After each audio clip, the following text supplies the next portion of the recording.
Hello, good morning, hello, good morning, hello, hello. Testing, microphone, 1, 2, 3, audio check. Let me know if you can see me, if you can hear me. Really would appreciate it. Let me do my hair really quick and let me make myself beautiful for you guys. Good morning, good afternoon, whatever the case may be. I go by Mechanical Beanstalk. I'm a variety streamer who tries to do more off-the-radar games. And what is off-the-radar games? Those are games that have a very strong community presence or modded presence or indies or retros that need a little bit more time in the spotlight. I did it in one take. I didn't even mess up. Nice. I'm actually like a professional streamer, right? God, you know what? No matter how many times I do this, every so often I do get kind of nervous, like hanging out with you guys. I don't know why, you know?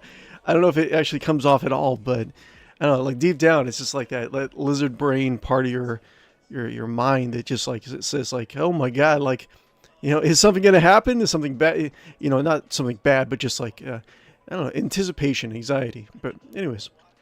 I think I overcome it well enough. But yeah, good. Hey, hi. We're going to be doing some Warhammer 40,000 Rogue Trader today. This is part of our unofficial Warhammer 40,000 Sundays, I should say. And we'll probably be doing one more Sunday of Rogue Trader. Then we'll go back to swapping between Battlefleet Gothic Armada 2 and Rogue Trader. Boop, boop, boop, boop, boop. And I want to kind of like cycle in Dawn of War 2, actually. I kind of enjoyed playing Dawn of War 2 the other week. Didn't really do very well view-wise for a small streamer, but, you know, sometimes you just kind of, you know, you play what you want to play. You know what I'm saying? Like and follow and subscribe. If you haven't already, like and follow and subscribe. It does help me out. Currently trying to work on my YouTube side to kind of catch up YouTube, get it up to like 500 so I can actually get whatever their partner program is, or affiliate program or whatever it is, kind of catch up to my YouTube audience a little bit. But hey, get back to Hogwarts. It's not working properly. I think what's going on is I think I just need to get like a good solid state drive to run games like Hogwarts Legacy on. I've been playing it offline. I really do enjoy it, but like it has some weird performance issues where like sometimes it'll work perfectly fine, and other times, depending on what I'm running in the background, Hogwarts Legacy will just kind of like chug. And, you know, I don't want to go through an entire stream on Hogwarts Legacy where it's like 10-hour load time, you know, 10 frames per second, stuff like that. I don't know. I don't want to take that chance again. I am enjoying playing it though. It is a very good game. I think Hogwarts Legacy is the kind of game, like if you've never heard of Harry Potter, you never had any experience with Harry Potter, you can just pick up Hogwarts Legacy. You don't need to have any sort of context and you're fine, I think. Like, I think it does a really good job at experiencing and developing a world. I notice, like, immediately when I'm playing the game, this is not a bad thing, but, like, the amount of diversity that they had in, like, 1890 around the Hogwarts area was so much better than they had in, like, 1990s. In like the movies and like books, right? So I know I'm experiencing that more and more. I'm like, wow, this is pretty cool. Like I wouldn't really expect it to be in like the 1890s, but then again, you know, how the wizarding world I think is one of those fantasy settings that kind of it's like charming when it's a little bit more backwards. So I don't know. It is what it is. But, yeah, anyways, like and follow, subscribe, everyone else. We're going to be going back to Rogue Trader, so we got to do a little bit of a recap on what happened last time. So, spoilers, I guess, for Lex Imperialis, is that you do get involved in, like, a body swap shenanigans in that DLC. I should say, if you're unfamiliar with Warhammer 40,000, the gist of it is Warhammer 40,000 Rogue Trader, you are a privateering merchant prince in space, going on space adventures and operating in a very dark future where life is very cheap and humanity is very bloated and overpopulated. But in this particular DLC of the RPG, you undergo a body swap. And whenever I play my my pen and paper RPGs, especially like the Rogue Trader pen and paper RPG, I kind of like to let things ride the way they go. Like in the game, they give you back your body pretty quickly, but I'm going to go ahead and roleplay it where Captain Guppo might lose his body permanently, and he is now in the body of the servant girl, which I think is weird, and it might kind of go towards, because I'm developing my own like headcanon for Captain Guppo in the the Teawhistle dynasty. I should probably say that we're actually originally the idea for this campaign is that we were playing space halflings or ratlings in the Warhammer 40,000 setting. We're going to, it's a very like dark setting, but you have a merry band of it's like the Fellowship in space, right? So yeah, that was the additional idea, and I thought that we can.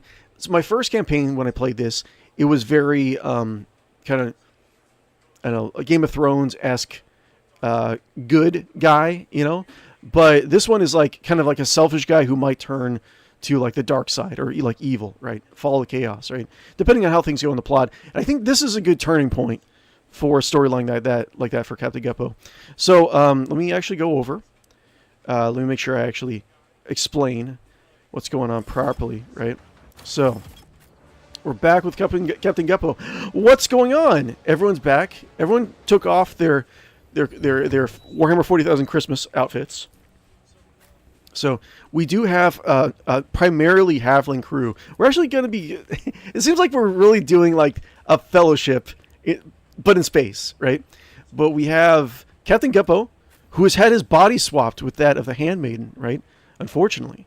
So I've tried to change the gender of Captain Guppo to like female, but the game kind of freaks out a little bit. So I'm going to go back and try to change it a little bit later when I can unequip his gear, because I think that's what's causing the visual glitch when I change the gender. Anyways, but we got kind of a Captain Guppo, a very high fellowship charm character who is a DPS familiar and has a bunch of like charisma abilities to affect his party and buff his party, as is familiar itself. So Captain Guppo now in the body of the handmaiden, right? That may be permanent. I've thought about it. It's weird, like how much time, like mental energy I devote to Captain Guppo and thinking about this like silly little campaign that we have going on. Like the idea was that the campaign was going to be all halflings for like the entire campaign, right? And then I'm like, well, but what if we just made it a what if scenario where Captain Guppo never got his body back? So he's kind of like in the body of the handmaiden for the rest of the campaign. What would that do to your mind, right? Like it might make him a little bit more susceptible to like the devilry and chaos, right? So in this what if scenario, Captain Guppo is still in his body. I doubt I'm going to change him back. I think I'm going to commit to this, where he loses his halfling body, right? Originally, we have a primarily halfling party member, so we have 𝕽𝖶𝖌𝖚𝖊𝖊, right? Changed into a space halfling, a ratling, right? Ratlings in Warhammer 40,000, very, very similar to the halflings, like in terms of stature, in terms of like fuzzy feet, in terms of like liking to eat, liking to steal, stuff like that. I don't know, is that racial profiling for halflings? But 𝕽𝖶𝖌𝖚, we have a DPS. I'm going to try to give her some healing abilities. She has, we're doing three overseers in this party. So we have overseers that have familiars with them, because I wanted to try off overseers for this particular campaign. We have our only mercenary in this group, Officer Molly Prickleberry, which is our sniper of the group, which is going to be replaced with Marazai as soon as I get him. And then my party for this run will be complete. We got Jay, which is we changed her build, right? She is currently going to be a dual-wielding sword, Eldar sword, Drukhari pistol, blade master, right? So I'm experimenting with that build where she jumps in and out of the combat and uses her pistol to debuff like AoEs, right? And uses the debuffs for additional damage for her Eldari weapon. And since it's Eldari, she has the talent for it. She can just do damage based on agility versus strength. And since Ratlings in this particular campaign, they have higher agility, she's going to do more damage. That's the idea, right? Moving on. As a recap, we're still doing our recap. We have Solomorn, the arbitrator, that somehow he became an arbitrator as a Ratling. We'll just kind of move on for that. And he has we made him into a tank. He's overseer. It's a warrior overseer, right? So he has Glado, and he's able to he has a shield, he has charge abilities, he has taunt abilities, stuff like that. All these things I think the basic like bones of these character archetypes I could get if without mods. I could just like re-roll certain things and get like mercenaries if I wanted to. So I don't think it's like cheating at all. And all the bonuses that Ratlings get, they have detriments also, which having -10 toughness on a like hard mode, it's a really difficult already because all enemies do so much damage, right? Finally, we should have our space corgi, 𝕿𝖗𝖆𝖊𝖗, right? I had to change 𝕿𝖗𝖆 a little bit. So this is becoming like not so much of a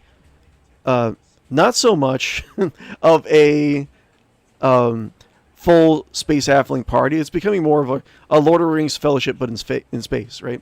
So I'm a little bit hesitant to like make that kind of like extreme change, but it could be pretty fun, right? Especially since I like to like role play my characters a little bit. Finally, we have a change to 𝕿𝖗𝖆𝖊𝖗. So 𝕿𝖗𝖆𝖊𝖗 was originally a sniper in the main vanilla game. I changed her into more like a buff, like heavy gunner. So we're playing with that so far. It's been pretty good so far, I think. But yeah, I'm really happy with my party. We just got done with a little mini quest where we're trying to track down the taxes that a medieval world was supposed to be giving to Imperium, but now we're involved in some sort of like coup attempt by this cult or this guy. He tried to swap bodies with the captain. The handmaiden and the captain were supposed to swap bodies, and now we were supposed to undo the. This is my headcanon, right? This is our headcanon, so if we're going forward with this. But since we're supposed to swap bodies back, but unfortunately, Captain Guppo did not get his body back. The handmaiden also got her body back, but now we have two Maves, right? So the spell went wrong. So we'll see what's going on. I don't know. I think like that can really drive the typical person like crazy pants by having your soul stripped out of your body and put back into like someone else's body, right? So we'll see how that works. I say if an opportunity presents itself to have like fall to chaos, fall to like the evil devilry of the setting, then I'm going to do that for this particular campaign. Now, goddamn, prepare for battle, get into position. A lot of the enemies go first, right? So, I don't know. We have 𝕬𝖆. He's going to go first, so I can potentially taunt these guys and save Captain Guppo. But Captain Guppo is really exposed right now, so I'm not really sure what I'm going to do. Like, look at this. We're surrounded. owlcat really loves to surround you and like ambush you. Like this is like a really what? I can go back. I can go inside the what the I can go back inside the cage. Okay, interesting. But yeah, we just started this. I'm assuming this is going to be like one of the final combats for the DLC, but who knows? Who knows what's going on? Anyways, poor Captain Guppo, right? We have the main spellcaster up here animated some statues, summoned some chaos spawns, spawn of the highest favor, 315, 475. We're like all surrounded, man. Like how? Not also. Oh, not only are we partially surrounded, but we're split up. Oh, so bad. I'm pretty sure I executed this guy, but whatever. He's back. Corrupted noble, corrupted noble, corrupted noble. I don't know. This is gonna be like a really, really hard combat. I can already tell.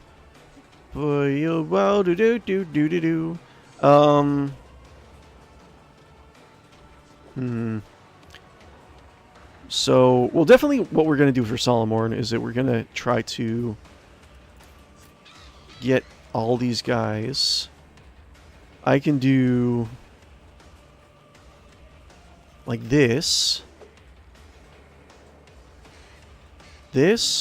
and then I'm going to be able to lock this guy down and this guy down, and then I'll taunt.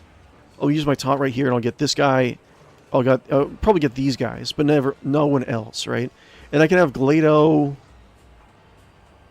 God, it's so hard to really like fix this, man. I don't know what to do. This Tartarus the Sculptor. I probably want this. Yeah, I probably want to keep the captain here, honestly, because Tavros the Sculptor is going to go and probably won't have line of sight to Captain Guppo. I have no idea. I have a feeling I'm going to be redoing this fight a number of times, right? Barnabas is going to take off, so it doesn't really matter. Captain Guppo will have right here. 𝕿𝖗𝖆𝖉𝖊𝖗 is good where he is. I don't think I can move 𝕿𝖗𝖆 really. Okay, Adira, look at all these guys. So there's also all these. I have to look at some of the stats on some of these guys first. They shouldn't have. I mean, they have primitive armor, right? So the armor shouldn't be that crazy. Armor 30%. Yeah, it's not that crazy. Feudal sword. Okay, so they don't damage that much. They're kind of backwards, but like Stone Sentinel, man. 40% not bad. Dodge is 0% good. A link in the chain. What is that? While Tavros is alive, Bluff gains a +1 stack of Bonds of Servitude for each Stone Sentinel still in combat. Tavros.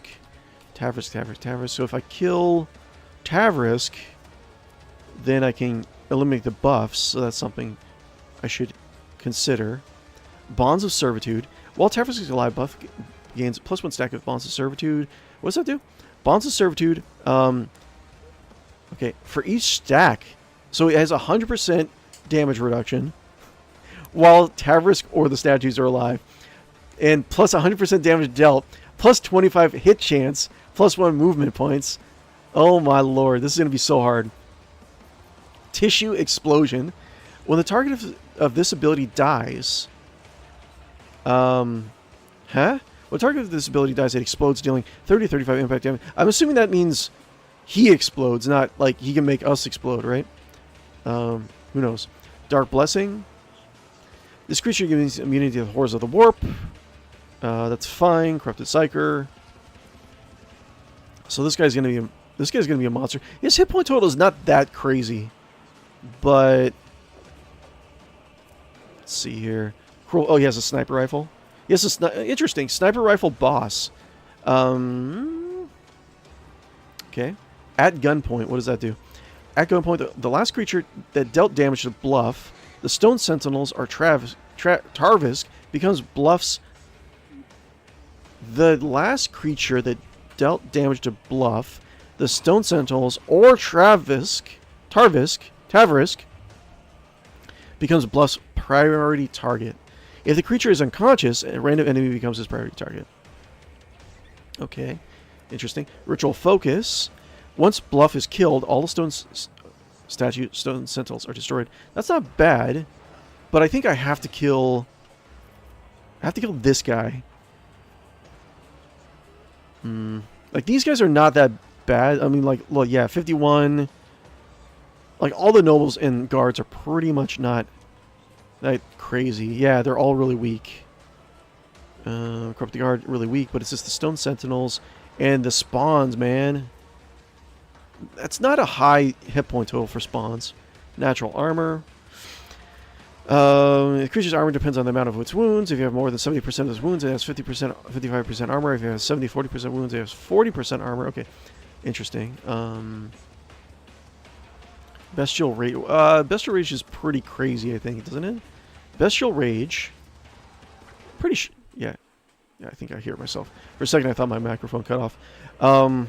When the creature deals damage to the creature greater than 50% of the creature's wound, okay, so it doesn't like go berserk and get extra attacks. So they're not the strongest. Well, it's only one. Okay. Okay, so it just has one spawn. Sentinels, deflection 5. Like they're not that crazy.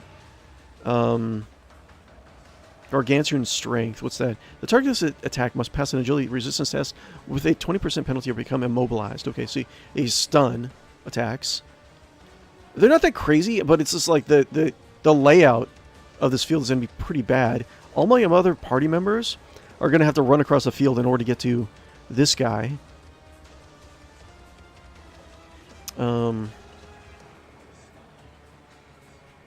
So first step is I got to just keep Captain Guppo alive. And like 2 attacks. shouldn't be that big a deal, right?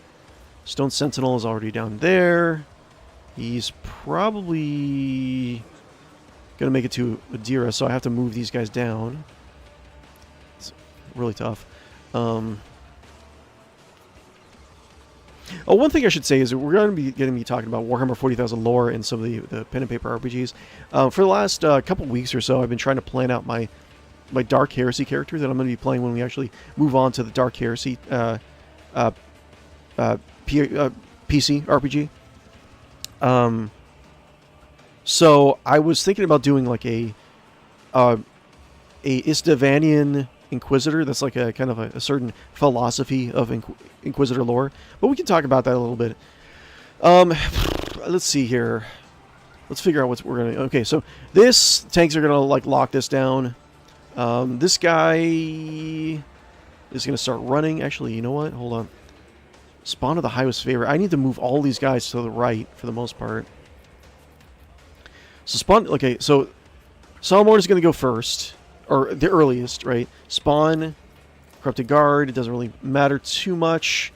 Corrupted Noble, Stone Sentinel, and then to do the Scorched. Let's see, who should I lock down? So, Glido 74.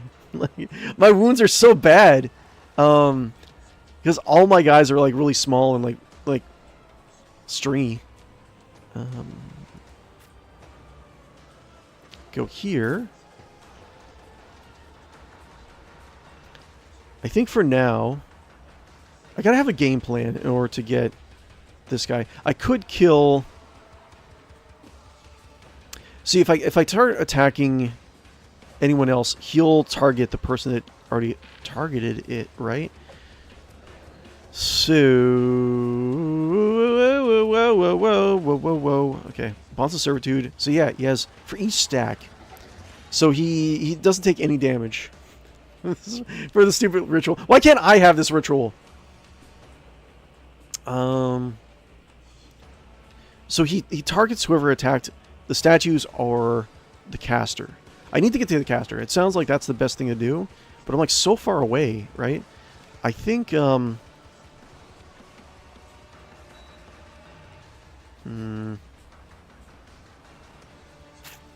don't know. I could do... These guys are going to go first, so I got to keep over here. Maybe I can go... I can probably eliminate a lot of these Weasley guys with Barnabas, my Cyber Eagle, right? I can have all the rest of the party members kill these guys, go this way, use the cover, and go all like probably get like what, like 10 turns of like running, and probably get a lot of sniper hits, and eventually get to this guy, kill this guy, and then we'll work on everything else. I don't know if Solomon is gonna like survive though. Okay, first step, we're going this way with the rest of the party. That's my current goal. Move everyone down here. Officer Molly. Move everyone as far back as possible. Let's see here. We don't have Corrupted Noble. Wee woo. I don't know if anyone else has. Do they have grenades or anything? I can't tell. Las guns. I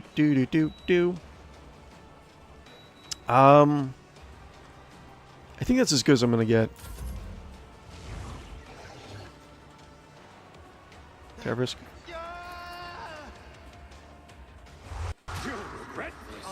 Siphon life, okay.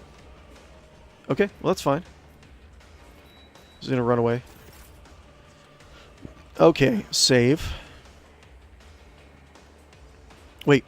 Oh, he's targeting the he's targeting the captain. He shouldn't have any talent that lets him shoot in melee, right? So I definitely need to get Glido. So let's see here. Go here. Let's see. So yeah, I'll do this. Have all these. I'll taunt down all these guys. I'll take it as a priority. Okay, and I'll have 𝕿𝖗𝖆 stay on this guy. I could have 𝕿𝖗𝖆. Wait, how many hit points does he have? 360. I think it's better than 𝕿𝖗𝖆 stays on this guy. Let's test our skills, 𝕿𝖗𝖆. Okay. I could do. One thing I could do, I can use my Cyber Eagle, and I can do. There's like a taunting shot, right, for the Cyber Eagle on this guy, so he would be forced to miss my Cyber Eagle and hit someone else. So that's one thing I can do. How much damage does he do? 15 max 30 plus whatever talents he has. So this is actually not that bad. Selmorn. So 3. Buff up. And we'll do... Let's see here. Let's do this. And an AoE.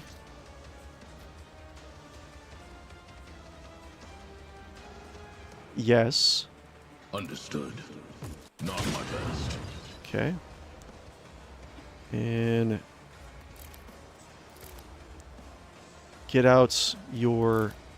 Okay, so you can parry. You can block. Stay in here. Okay, let's try see what we can do. So we have Spawn of the Highest Favor. Where's he going? Corrupting Guard. He got a hit. You know what? Hold on. I really need... I think... Isn't there an ability that lets you ignore number of extra people on you? I should probably get that for Solomon if he doesn't already have it.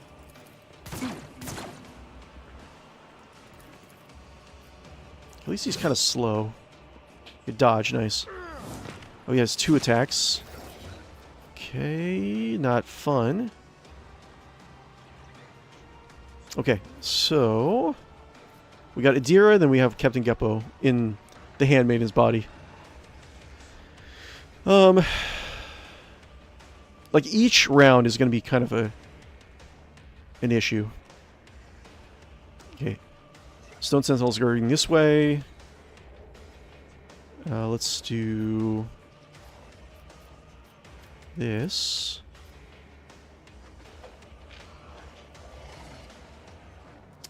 Let's see, how can I do...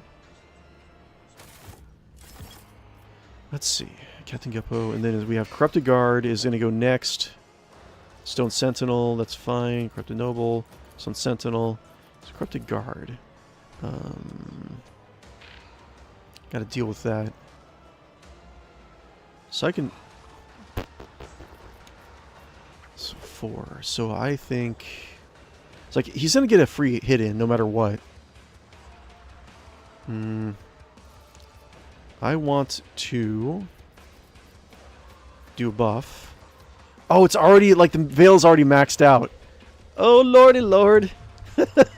Oh, no. Oh, no.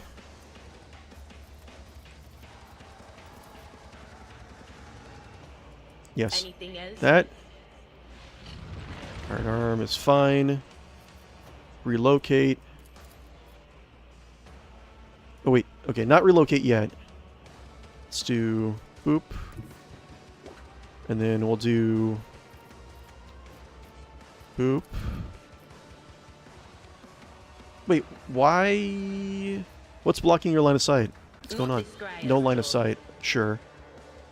Can I do...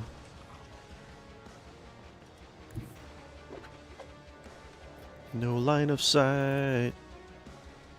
Okay, I can kill all these guys for the most part. I saved.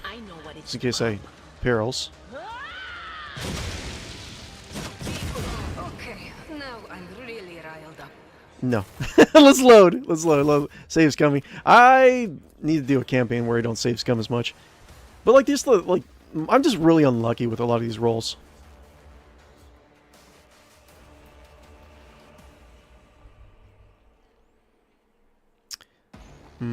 Okay. Well, okay. One of the things I wanted to do while we're waiting for it to load, right? We are going to talk about what kind of character we're making for the Dark Heresy cRPG when it finally comes out, right?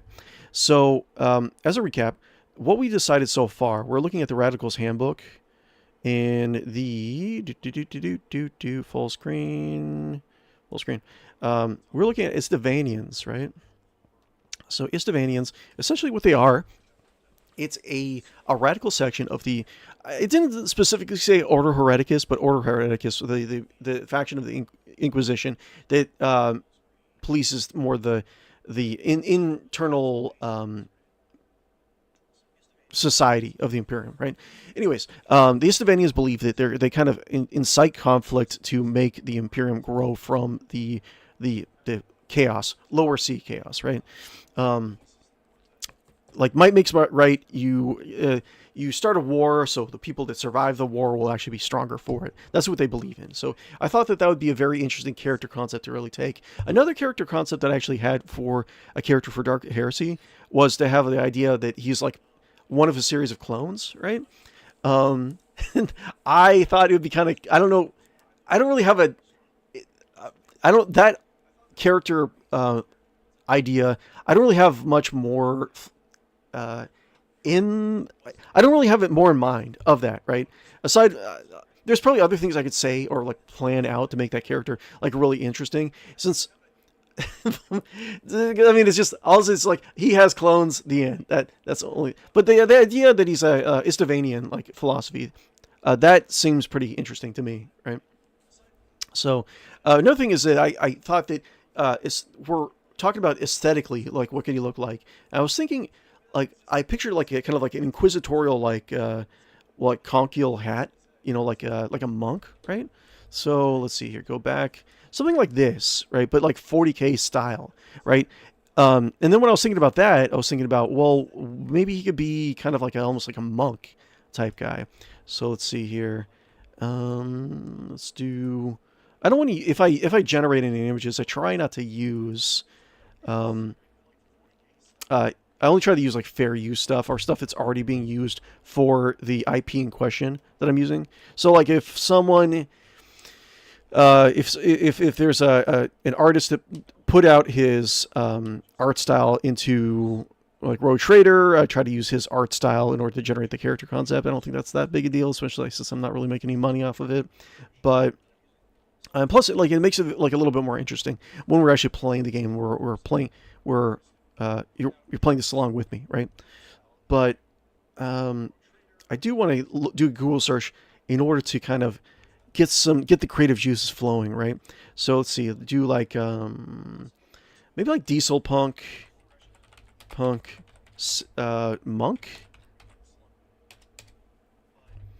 Gotta be careful. I think my save search is on. We'll see. Diesel punk monk. Diesel punk is like the closest. I think feels to like Grimdark Warhammer 40,000, but interesting. It's probably like this is probably DeviantArt, right? That's interesting. Have kind of like a hoodie walk, like a jacket, but like the walk on it. Have kind of like almost like a punk monk that has the 𝕽𝖶𝖊𝖃 philosophy, right? So I don't know. Maybe there's something to that. So. Let's see. Let's put that aside really quick and let's go back to the game.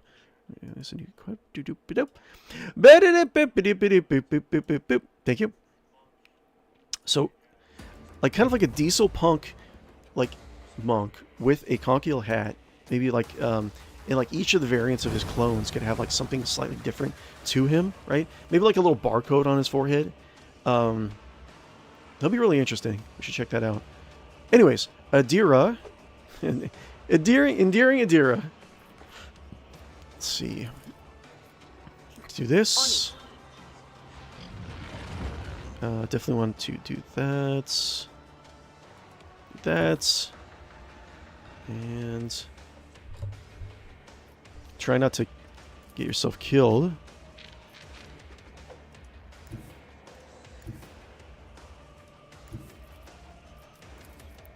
Okay. I do... It's 44 damage, 153. They who discern the future on the battlefield. Did I break reality? What Demonic curse! Dude! Wait, did she die? Yeah, she definitely died. Okay. Oh, man. That was a even worse roll. Okay. Anyways, back to the lore discussion. Oh, my lordy lord. Let's see here. So, I'm thinking, like I said... Diesel Punk Monk. Staff. I don't think... As far as I know, I don't know if any of you guys have played the alpha, if you can actually talk to me about it. But I don't think there's any way to really do, like, open hand combat or, like, staff combat. I would assume it'd be much more closer to... Rogue Trader in that aspect, where staffs are... Well, actually, you can attack with staffs. But it's like, why would you? They do, like, so low damage. But there's no, like, staff specialization or anything like that, right? The Buddhist monk, but with a gun.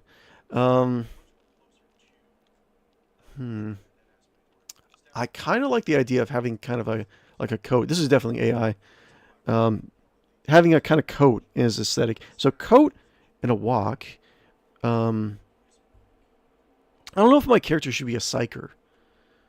Diesel Punk Marines, Space Marines. Okay, cool. Each his own. This doesn't look as AI generated. So props to the artist. Diesel Punk Monk. How are we doing on the... I think we can go back to it now. So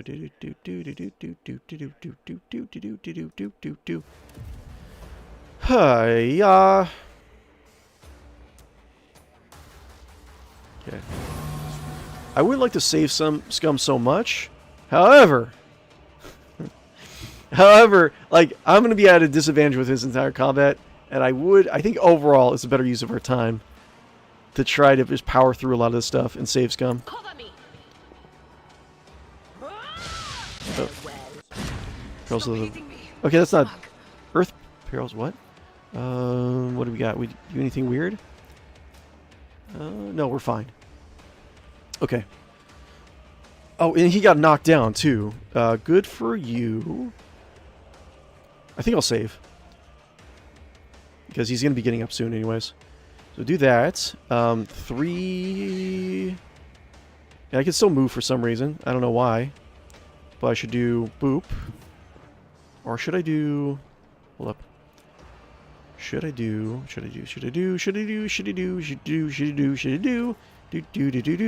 I saved. Let's do... And knock down Earlet. That's fine. I'll take it. Let's do... Get a dodge bonus on everyone.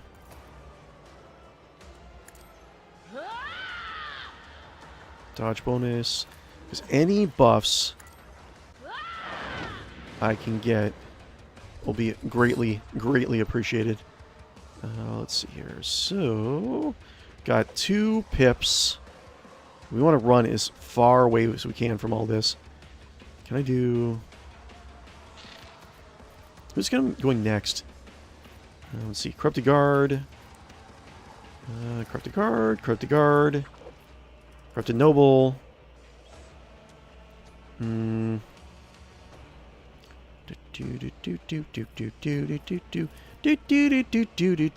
think this lasts forever, right? No, too far away. Not within line of sight. Maybe I'll start building up the... I'll start building up the analyze. And maybe I can do dominate on one of these guys and have them move away. Can I do maybe dominate on this guy? Have him start... I don't know, man. I don't want any of these guys chasing us.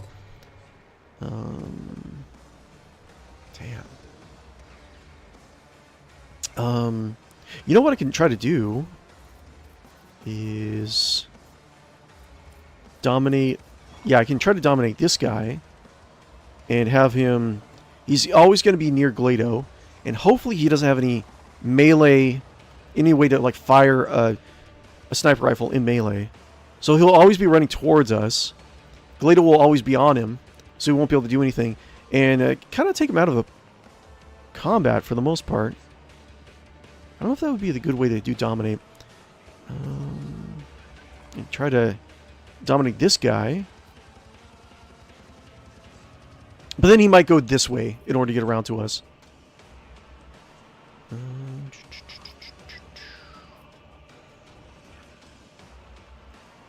I wish I could dominate this guy and have him move towards us. Who's this? Corrupted Guard. I can do... To do with a Scorched. Try to do with a Scorched. Because he gets 2 attacks. See, that might be actually better.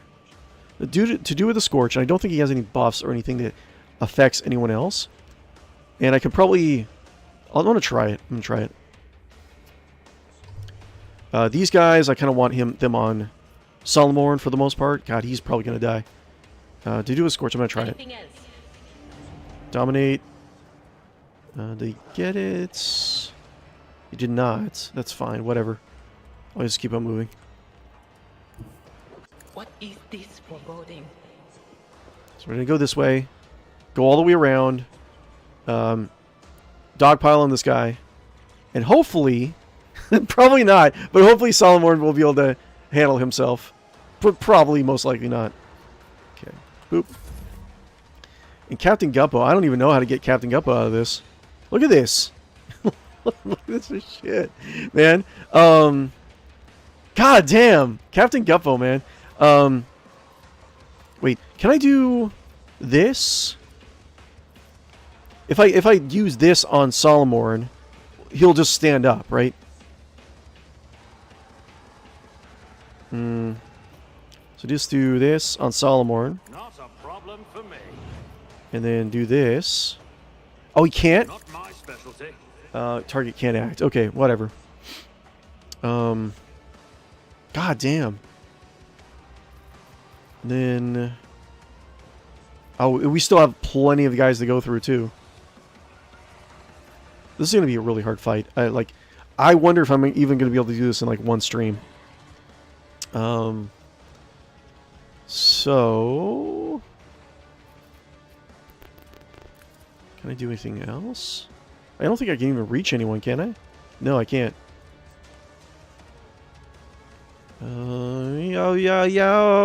Yo, body swatch, Captain Guppo. You were a halfling, now you are a girl. Okay. Damn. Let's see. Obstruct vision. No, I'll do blinding strike on these guys, and I'll hit everyone. Already done.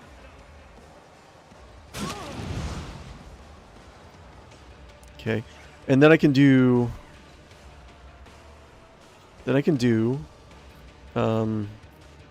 Obstruct vision on this one, and maybe he can hit one of the. Oh my God! Look at all these guys within range. Hopefully he'll be able to. Yes, boop, and then we'll just do boop. Nothing I can't do.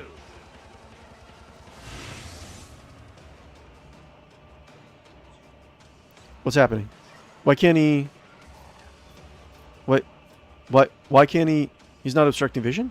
What's happening? Oh, he can't attack because he's 𝕿𝖗𝖆𝖆's in melee. Okay, let's load. I don't want to waste his turn. Okay, let's go back. Load, save scum. Well, it's not really save scumming this. I didn't even know that that was going to happen. I mean, it is kind of save scum. What am I talking about? I'm trying to justify myself.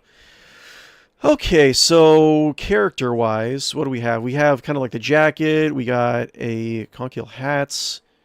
More like, I don't know if straw might be good. Let's do, open image, a new tab. So kind of like do open image, a new tab. We have Diesel Punk Monk. We have kind of like a jacket style on our Inquisitor or Acolyte or whatever it's going to be. That might be cool. And what was it? There was something from the Star Wars Clone Wars wiki. It was like a Kimbo, I think. Kimbo? He's like like a samurai bounty hunter. I forget what he is. Akimbo weapons. I think this is it. Akimbo. No, maybe not. I don't know what it was. But there's like a samurai character, and he has a really good conch hat. Yeah, here he goes. Bounty hunter. I forget what his name is. Oh my god, I'm gonna have to look through all this thing, aren't I? Images.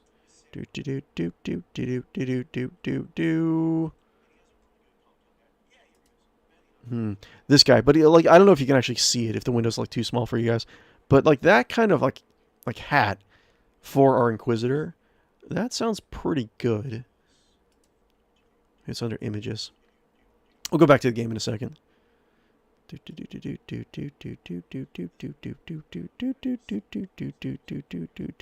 have no idea what the guy's name is. Okay. Anyways. Let's go and get ourselves killed. Well, at least that guy is locked down, so he's not going to be sniping anyone.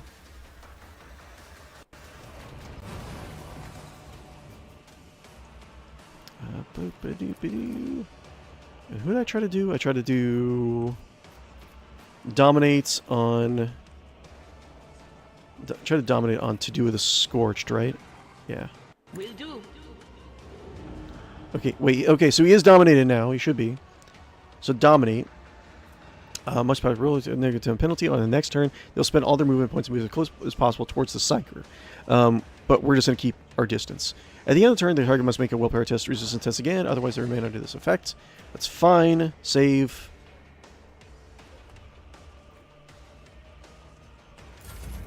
Okay, Captain Guppo. We will not do You Serve Me on Solomorn. Or actually, maybe I should. Because then I can do... No, wait. Do this. All too easy. Okay, no, I should. Because then he's going to get additional wounds. Nothing I can't do. Yes. Whatever I can do would be great. And then we do Soaring, Blinding Strike. We can do Blinding Strike because they're all range, right? So let's do Blinding Strike on this person. No, I can't. Not on this person. Absolutely not. Okay, whatever. Blinding Strike on this person. Oop.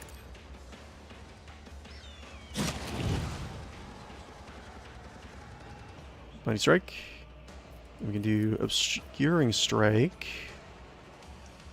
Yeah, that actually would do good. Her and here, and hopefully she'll shoot this guy. Suits my purposes.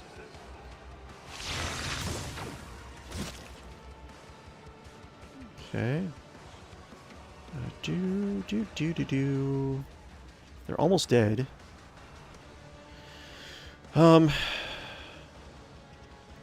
I don't know how to get Captain Guppo out of here. If I had some of the drugs, I mean, I guess what I could do is equip some drugs. I don't know, but the thing is, before you get to this battle, you only have access to the captain, and that's it. And you don't even have access to inventory either. So you can't, like, we wouldn't be able to, like, rewind time and equip, have a different loadout. It's not going to work, unfortunately.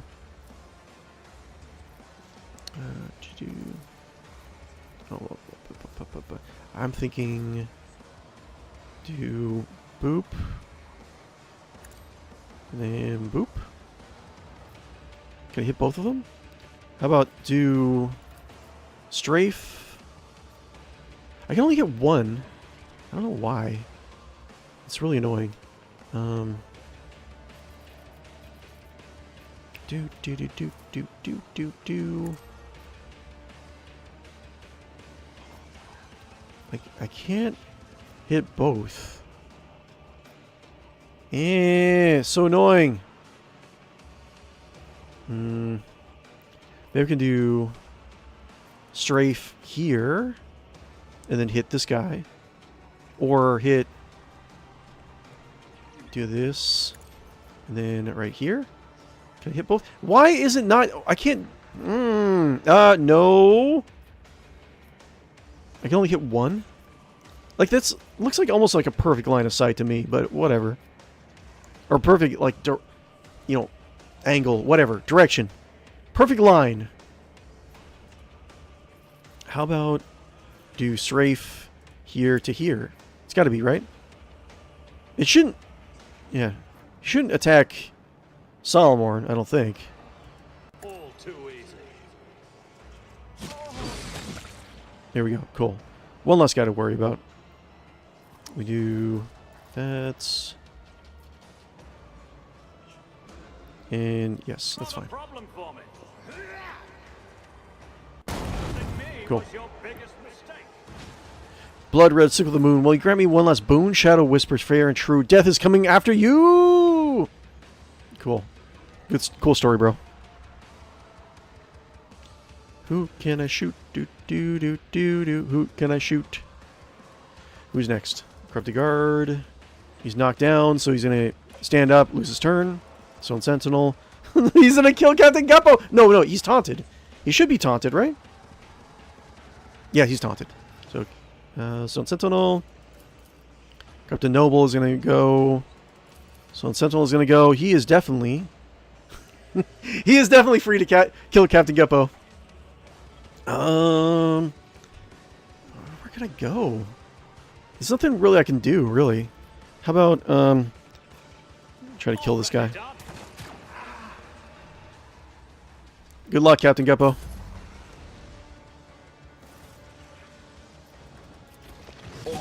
Ah! Yeah.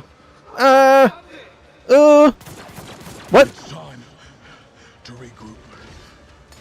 Oof. I really lucked out.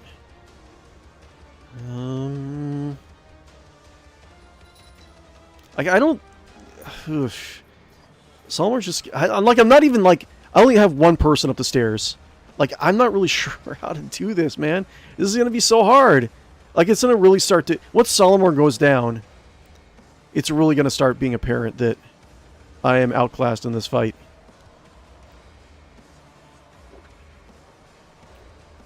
Yeah, I don't really know, like, long-term how I'm going to do this. If I could just... Like, even if I start out the fight from here, right? Have my guy start off, move my guy over here, and try to run. I would have to avoid all of the strikes of opportunities, get here, and then both sides would just, like, kill Captain Guppo, right? Or I can do... You know what I can do? Well, I could do the entire cutscene over again and just try to get a really, really good initiative order.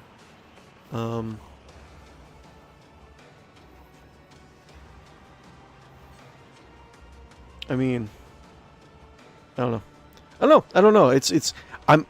I understand. I have a kind of vague understanding of how to do it. What the plan?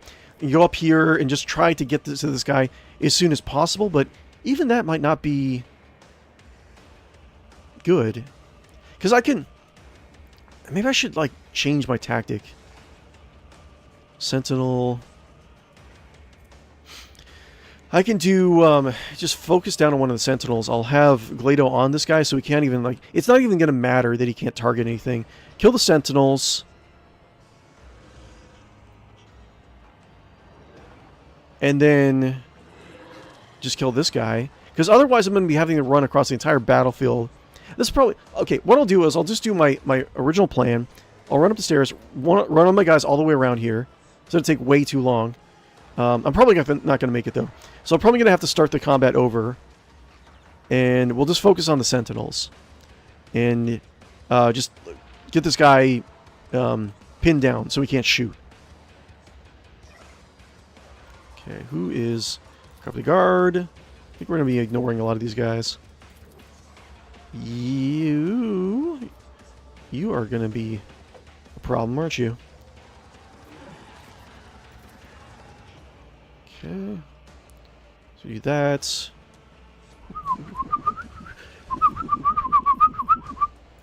Okay.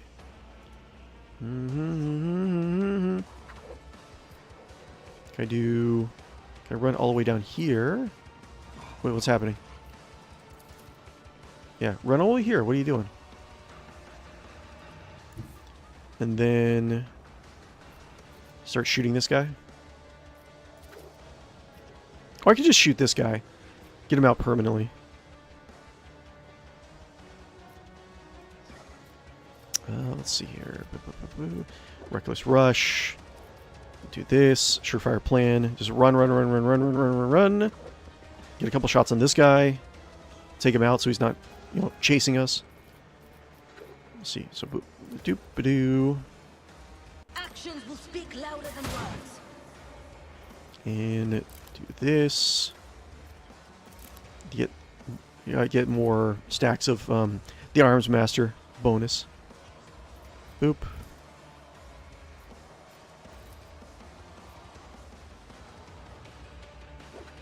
Why does it say that Jay gets 44% chance of getting hit? That doesn't make any sense. Okay. Alright, so then we'll run as quickly as we can.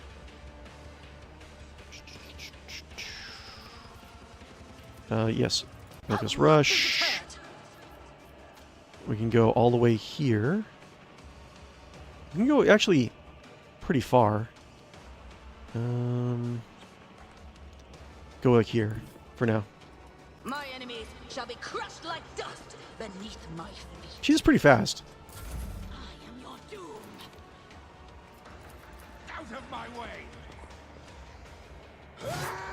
Okay. Yeah, the little guards are not that big a deal. They're not that intimidating.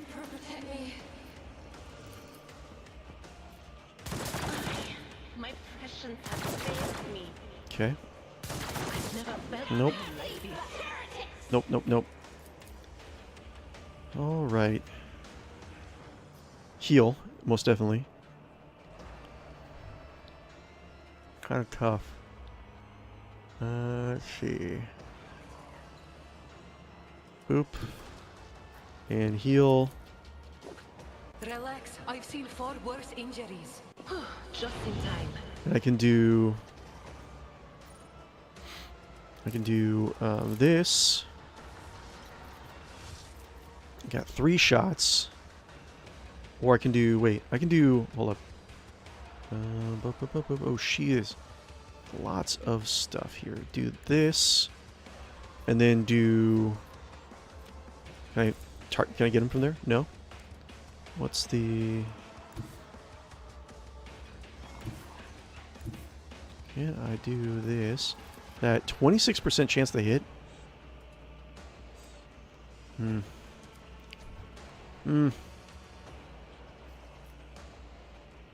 Oh, okay, I know.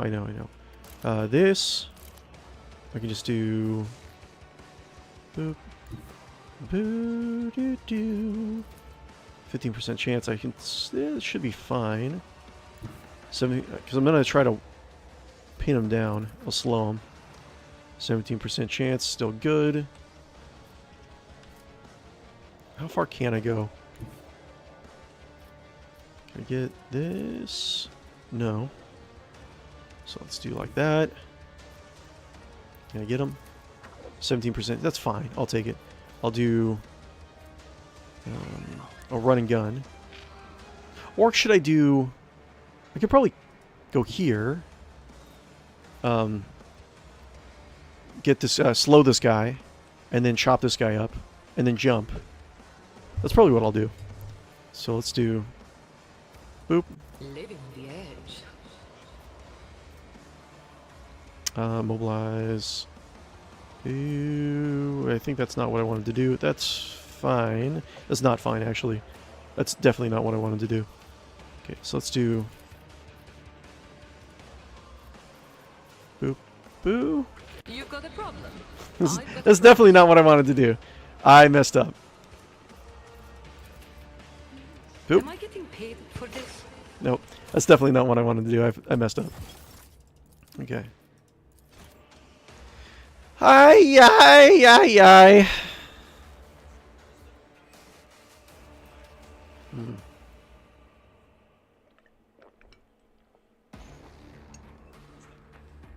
Maybe I should just start the combat over.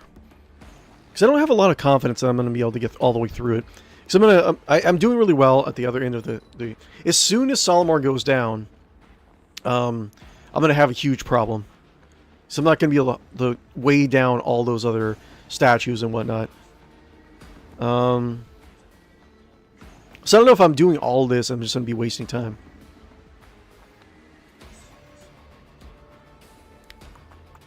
Not sure. Not sure what I'm going to do. Interesting. Well, let's see.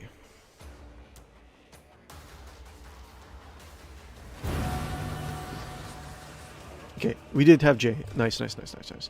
So let's do this, and then we'll do this. Immobilize. That's what we want. Good thing I don't have to go back too far. Oh, I was going to do deer. That's fine. I can actually run back. It's not that big a deal. Run back, blow her up with a grenade, because that's how we're running right now. No nonsensical. Go back. Yes. Still have time. Okay, cool. And then we can do this, and probably get him with one immobilizing effect, or at least maybe more than one, actually. Yes, captive audience. And... okay, so he is... oh, I don't have enough for that. That's fine. Then I can just jump into cover. I don't really need to jump in the cover, do I? I'll save the jump. And once he stands up, he should get an attacker opportunity. 𝕿𝖗 should be... 𝕿𝖗, you should be follow... I don't know why 𝕿𝖗's not following. Well, okay. 𝕿𝖗 should have followed, but he didn't for some reason. I guess maybe Bluff is just immune to 𝕿𝖗. No, I'm probably going to have to restart the entire combat. It's just only having such a bad initiative roll for everyone is really going to make a huge difference. No, there's no way. There's no way. Yeah, like 𝕿𝖗 and 𝕬𝖆 are about to go down. What's this now? No. Yeah, I'm gonna, okay. I'm gonna restart the combat. I'm not gonna be able to, because this guy's gonna run in, he's gonna kill all my squishy guys. I don't have any way of, like, taunting them. These guys are gonna be there, but they're gonna, like, eat through 𝕬𝖆. And apparently 𝕿𝖗's not even gonna, like, try to apprehend and stop this guy's movement. Or go with him. I don't know why. Maybe 𝕿𝖗... no, 𝕿𝖗's, like, permanently on... apprehend doesn't stop. Or maybe it does? I don't even know. Maybe they changed it. Where you have to do apprehend with 𝕿𝖗 every single turn. I don't think so, but whatever. Let's load. And I have to probably load this. I'm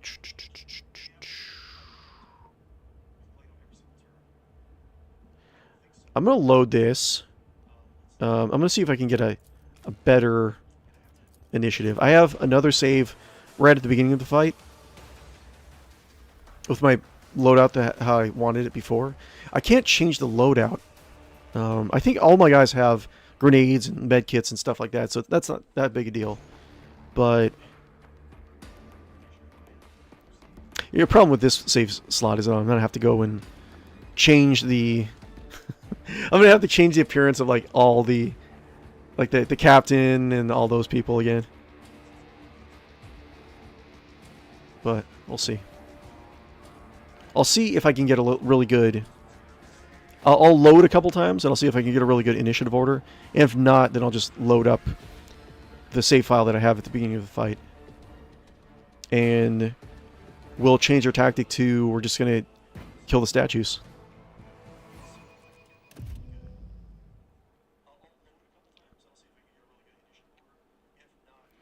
Solomon needs power armor. Let's see here. Let's do this. Some lore that we have to go through. Dialogue. We already went through this last stream. We lost our body. And role-playing wise, we're going to continue to lose our body. Let's see. It's me, Captain Guppo Teawhistle.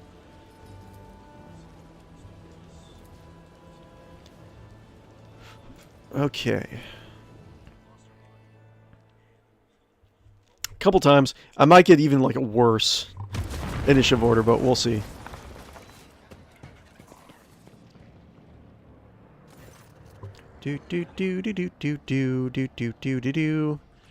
Let's see here. Oop. Let's do this. I mean, I don't think I need to say lovely weather at this point. We're like in captivity.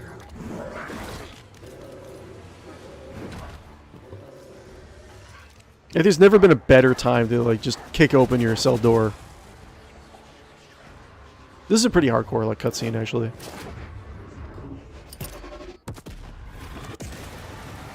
We might have to watch this cutscene a couple times. Like the initiative order might come out and it's even worse.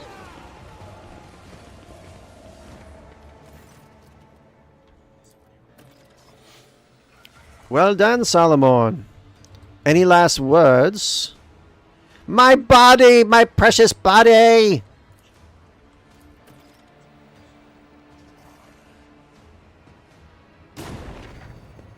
I think that was, like, all that we did. I think there was, like, 1 or 2 turns. It's so crazy, man. Yeah, what do we got? Is this any better? Not really. Oh my god, it's even worse. Look, it's Solomon. Oh my god, it's even worse. Because Solomon's at the top of the initiative order. Yeah, he's like, Solomon is at the top of the initiative order. This is even worse. Okay, let's try a couple more times. And then... yeah. We'll see. At least in the save file that I have, Solomon is at the top of the initiative order, so you can, like, just at least try to weigh down a lot of guys. If it really comes down to it, where we're just not able to get through this fight, I can always just save scum Solomon's defensive rolls, keep him up as long as possible. But I'm a good player at this game. I'm good. I'm better than I was. I'll say that. I'll give myself a pat on the back. I'm better than I was when I first started playing this game. But let's see here. Internets. So let's go back and let's remind ourselves a little bit about the amazing philosophy that is 𝕽𝖶𝖌𝖚nism. Okay, full screen. Boop. Let's see. We read a couple paragraphs before, but let's see here. Let's see. I think we did creation of disaster. No, maybe we didn't do creation of disaster. We didn't read that. Let's read a couple paragraphs. The creation of disaster, to the eyes of the most extreme 𝕽𝖶𝖌𝖚nian radicals. Keep in mind, like, 𝕽𝖶𝖌𝖚nism is that you're trying to cause conflict in order for people to be strengthened by that conflict. That's your general philosophy on it. And that's why it makes you a radical, because you can do it on like a galactic scale at times if you're a particularly powerful inquisitor. To the eyes of the most extreme 𝕽𝖶𝖌𝖚nian radicals, a disaster is an extreme trial that leaves those it touches either remade or crushed in its passing. It is a trial by fire in which the epitome of 𝕽𝖶𝖌𝖚nian doctrine is rendered into a moment of pure revelation. Those 𝕽𝖶𝖌𝖚nians who follow this path often manipulate the circumstances that lead to a disaster and let events take their course, rather than create them outright. Although such agents will engage in major acts of sabotage and terror if it suits their purpose. The more established, comfortable, and indolent of this in the circumstance in which such a disaster occurs, the more it achieves the ends of an 𝕽𝖶𝖌𝖚nian, as the greater the shock to the system. So one of these inquisitorial patrons of calamity find their find in their judgment that a world is too soft, too fat, or too satisfied with his own success, he will see it as his duty to make the world pay for his privilege. If it is strong despite his appearance, it will survive. But if it was wanting, then the world will be brought down in fire and ruin, and the Imperium will be stronger for it. For a desert settlement, such disaster might be a destruction of the water supply. For a Navy battle fleet, it might be, I think we did read this before, it might be the destruction of his critical warship carrying the command staff. And if the sector comes under the judgment of 𝕿𝖗𝖆𝖊𝖃 cell, the result might be the assassination of a Lord sector or the destruction of the entire planet. So the planet can't be around to cause weakness to the rest of the star system. So think about that, right? The hand with the iron gauntlet. One paradox of the 𝕿𝖗𝖆𝖃 position is the desire to build up the Imperium's might at the same time as ensuring that it is challenged. Okay, that's interesting. As a result, Inquisitors of the 𝕿𝖗𝖆𝖃 Creed not only create conflict, but also expend much of their energies to help forge the iron fist of the Imperial might so it might triumph in war. The Imperial Guard, Imperial Navy, the leadership of governors and commanders, the Adeptus Arbites, and even, if possible, the Adeptus Sororitas, Adeptus Astartes, and Inquisition itself all come under the 𝕿𝖗𝖆𝖃's scrutiny and judgment. Each is a vital part of the Imperium's war machine that must be honed and sharpened in the face of the enemy. Most 𝕿𝖗𝖆𝖃s have close ties with the militant branches of the Imperial authority and use their influence and resources to maneuver strong individuals of proven ability into key positions. While this may seem in practice more in accordance with the conservative doctrines of the Puritan factions, it is in fact merely a consequence of the 𝕿𝖗𝖆𝖃 quest for creating strength through trial. Often an 𝕿𝖗𝖆𝖃 will promote or manipulate a capable warrior into position that brings him closer to carefully selected conflicts. In this way, 𝕿𝖗𝖆𝖃s both truly forge the weapon and ensure it remains strong for when it is truly needed. Okay, so interesting. More or less what we were already talking about. I think I'm reading this and I'm actually thinking about like what can the concept of being a part of a series of clones in the party, what story, benefits could it have in our little headcanon, right? I'm thinking that maybe there was an Inquisitor. This is the headcanon I have for our Inquisitor that we're building so far. He's kind of like a monk-ish kind of guy. He has a very 𝕿𝖗𝖆𝖃 philosophy on it. So he's very dedicated 𝕿𝖗𝖆𝖃, right? He is infiltrated society and various members of his clones, right? To kind of like lead different lives and kind of all form of kind of like a think tank on like how best to utilize the 𝕿𝖗𝖆𝖃 philosophy, right? So everyone's supposed to like lead their own lives. So we'll have a monk. We'll have a monk. Inquisitor. We'll have like a cobbler Inquisitor, working on like shoes. Factory worker Inquisitor, right? So they all go out and they live their own lives in the Imperium, but they come back whenever needed to do the Inquisitor's goal. And I think like it would be interesting for our character if the original donor for this genetic material, the original Inquisitor, was not with us anymore, supposedly dead, and all of his clones are kind of are going off on their own. They might not necessarily be part of a greater 𝕿𝖗𝖆𝖃 order, but they have a legacy to really uphold. So I think that's what's going on in my head right now, and that's what I think we're gonna roll with right now. In a few of these other Warhammer 40,000, unofficial Warhammer 40,000 Sunday, we started building up our own little, Imperial sector over on Discord, and I'll try to actually hone that a little bit more, because that will be where our Inquisitor is actually from, right? So, it's interesting. I think he's coming into focus right now. I would like it if at least one of his clones has that kind of conchial hat, but I want to make it look cool. I'm not really sure how, but we'll figure it out, right? So let's go back. And we'll try at least a couple more times to get a good initiative roll for that combat. But if not, then, it is what it is. Oop. 'Tis I, your captain. I'm a fair maiden now. Rejoice. Let's see.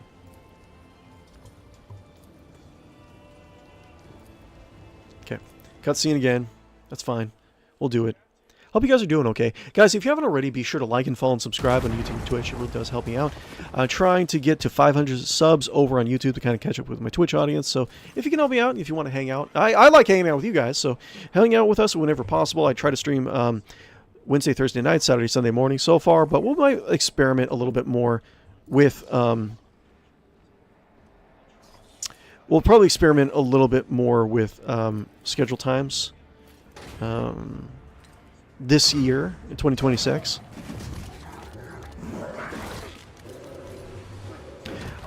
Let's see here. What can I say about some of the stuff? There's a few things I want to actually play. There's a few games I actually want to return to, like say Lobotomy Corporation. I want to get a. It's been like probably a couple of years since I really. Did I run out of juice? Yeah, I did. Hold on one second. But yeah, I really need to go back to Lobotomy Corporation and actually 100% it. Because that's something I did want to do. To get the good ending. There's a lot of stuff we were playing when we first started streaming. So. Do we need to go back to, was it a Lobotomy? There's a Lobotomy Corporation. There was, that RPG. The modern urban fantasy RPG that we're playing. Where you're like a mercenary. That's something I wanted to play again. I wanted to go back to like Spore, stuff like that. I do have some indie games in the chamber that I actually wanted to talk about. There's Wanderberg that I wanted to play, where you're driving around a castle on like tank treads. Sounds really fun. Governor Rudolfo, die! Die, please.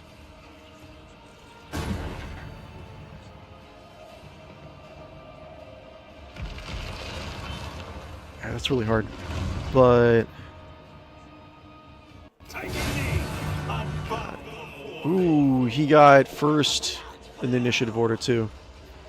And Solomon's all the way at the top again. Okay. One more time. And then we'll just try to deal with what we got. I think... like, the main guy, the sniper, doesn't have a whole lot of hit points. So I figure if we can kill 2 statues... and just, like, kill him. Just, because I think if I keep a deer alive, I can just keep on psychic screaming him down. And when he dies, the statues die. And then everyone else, like, all the other, like, weenie guys should be easy enough to kill. But, yeah. Okay. La la la la la la la la la. Okay, let's do something really quick. I wanted to do something. Let's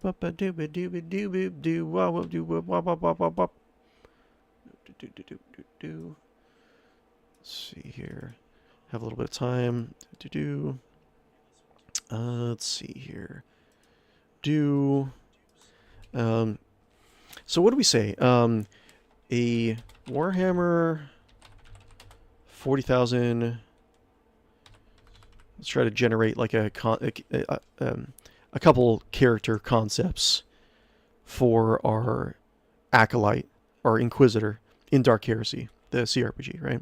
We're in 40,000 Inquisitor with Conkiel Hat. Is that how you spell it? Let's see here. Conkiel Hats. Yeah, conical hat. Okay. Conical hats. Let's see. Thick coat. I don't know what other like physical attributes the Inquisitor would have. I mean, he does like kind of like strength through adversity. I don't know what that would say about him. Maybe just with a scar on his face, with the coats. The coat and this is probably just this is just going to give us some ideas of how to build the appearance of our Inquisitor. So this is probably not going to be the concept that we're going to stick with. Okay, thick coat and conceal hat, thick coat, and monk attributes. Pathfinder, Wrath of the... usually it does really well. Pathfinder, Wrath of the Righteous art style. Righteous art style. Okay, we'll have it kind of work on that for a little bit. And we'll go back to the game. So if we don't get a good initiative order here, then we'll deal. We'll deal. We had one save where 𝕿𝖵𝖊𝖃 is not all the way in the top of the initiative order, so... I'm a beautiful princess! Help me! Help! Rejoice!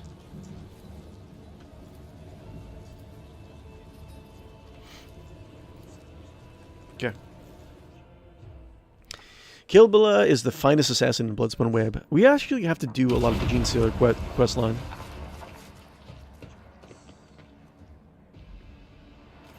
Love you weather. Let's do this. Can I skip? Yes. Cool. Let's do it. Any last words? For stealing my body. My beautiful, sexy body. I was just... I had it just where I wanted it. Not bad. So we got two people... I think that's still bad.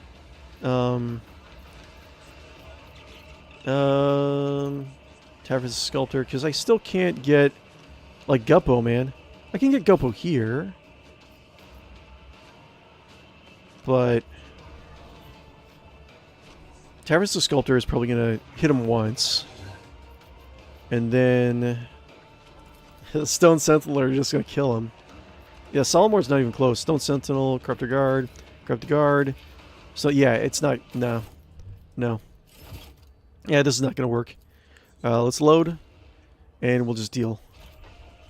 Deal with this.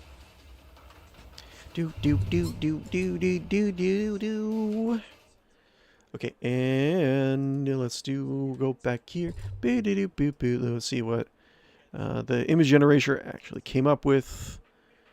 Let's see.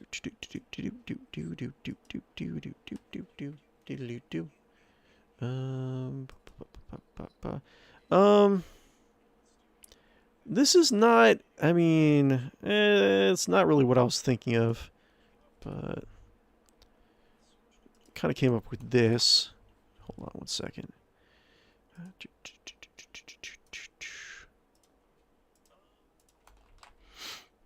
So I came up with this, but like it does kind of have Pathfinder Wrath of the Righteous. It has a lot. It didn't really mess up. It does have the Inquisitorial Eye and the bolt gun and stuff like that.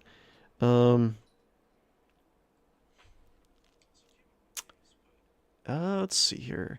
It's not quite what I wanted. It's a little bit bulky. I do kind of like the chin and kind of like the sunken eyes. Looks like he's seen quite a bit. Maybe some of the elements of this guy I'll just keep in here. I'll save this for later. We'll come back to it. But I'm not like I like the face. I think I kind of like what they're going with the hats. I want it to be less. Well, I don't know. Should we do it more point? I kind of like it is kind of like an Inquisitor hat, but it is just kind of like it's like a pointy witch hat, more so than the Van Helsing type hat. I do kind of like a lot of the elements of this that I could probably use. I'm not kind of sure what I'm going to use for him with in terms. I do like the scarf also. Maybe incorporate some of those elements also. And prayer symbols, we definitely want to keep those elements of it. Skulls, of course. I'm not really sure if I'm going to make him like a melee or range or a psyker in Dark Heresy. but I do like this. I like a lot of it. It's a little bit too bulky, a little bit too... there's a little bit too much stuff on him. So, I don't know. Let's go back. Go back to the game. Boop. Let's see here. Load that up. In the meantime...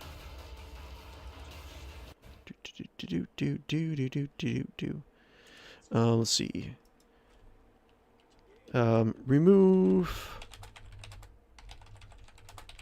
clothing. Remove. Let's see here. Flatten the hats. I'll just do that for now. We'll go back to the game. Boop. Boop. Okay, so yeah, this is as good as I'm gonna get it, really. This guy's gonna go run up here. We'll do some saves. And Solomorn. Maybe I should get Solomorn over here, because we only have the Stone Sentinel is going to be over here, right? I should get Solomorn over here, just have him taunt, but like stay away to kind of mitigate how much damage he's actually going to get. So that's in 𝕿𝖗𝖆𝖊𝖊. Can't really move 𝕿𝖗𝖆𝖊𝖊 anymore, can I? 𝕿𝖗𝖆𝖊𝖊. Move him right here.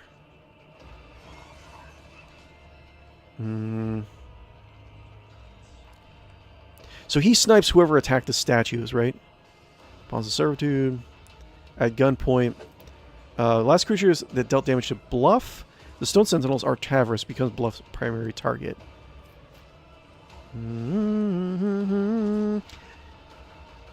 Let's see here.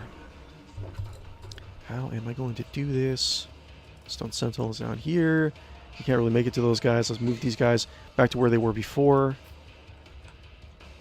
I can do... Irrelate, I can go over here. I can put J. Or no, 𝕿𝖗𝖆𝖊𝖃 is what I'm thinking of. Put 𝕿𝖗𝖆 over here. Hera. No, I can't. Never mind. Boo. Boop. Boop. And J back here. Officer Molly. It's fine. She can run anywhere on the map. I think that's good. Oh yeah, Guppo, right? Guppo. Wait, okay. For a second I thought like I couldn't move Guppo anywhere. I could do... yeah, Guppo. Let's see here. Spawn of the highest favor. Corrupted Guard. Corrupted Noble. Stone Sentinel. Maybe I should put him... Ooh, Captain Guppo. Put Captain Guppo right here. And see if I can just run her out as quickly as possible. And... let's see here.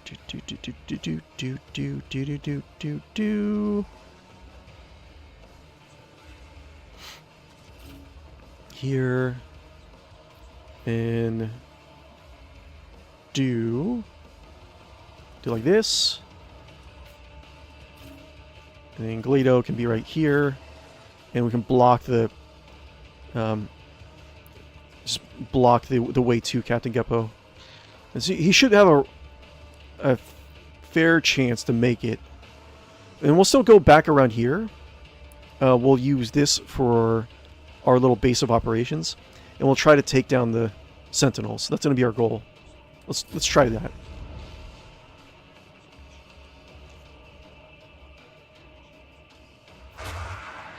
Whatever. Wait. Did something happen? Did he, like, debuff me? Whatever. Okay. Okay. So, boom. Can I just taunt all these? I can. Taunt all these guys. It won't take long. And 𝕿𝖗𝖆𝖊𝖃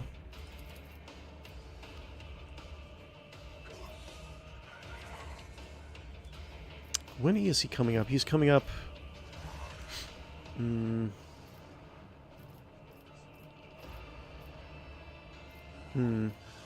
I'm just thinking that if I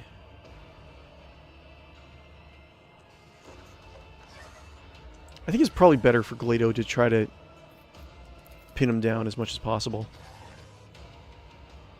𝕿𝖗, we're undertaking this task.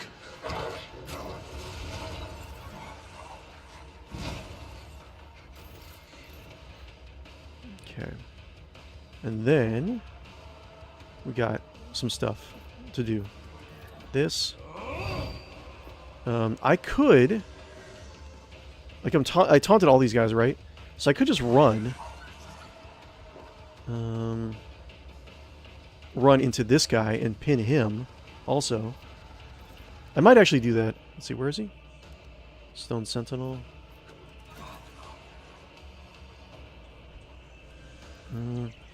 I can do a lot of different things, can't I? I can do this too. No, wouldn't have enough.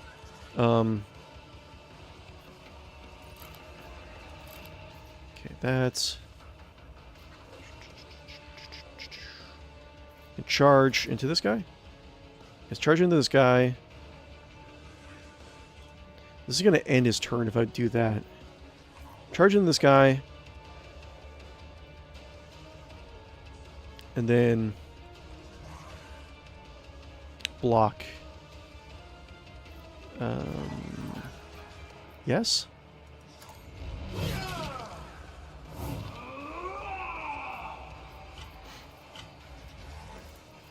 Okay.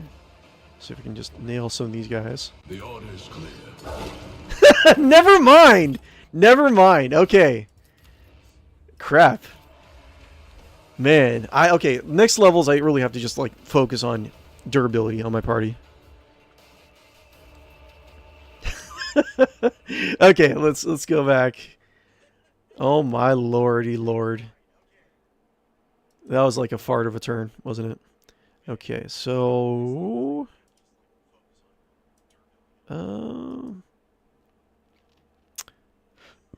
So what do we got here? We open this new tab. What did it come up with?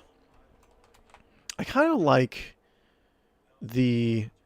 the little metallic witch's hat. I kind of like that. But this is what it came up with for an alternate hat. Which I'm not really a big fan of. It did remove... it removed a little bit of the layers of clothes. Let's see here. Very interesting. I'll have to think about that a little bit. But I do like the idea of having a metallic... It kind of almost looks like darky in a way. If it wasn't like Warhammer 40,000. A lot of stuff in Warhammer 40,000 is kind of dorky. But... let's see here.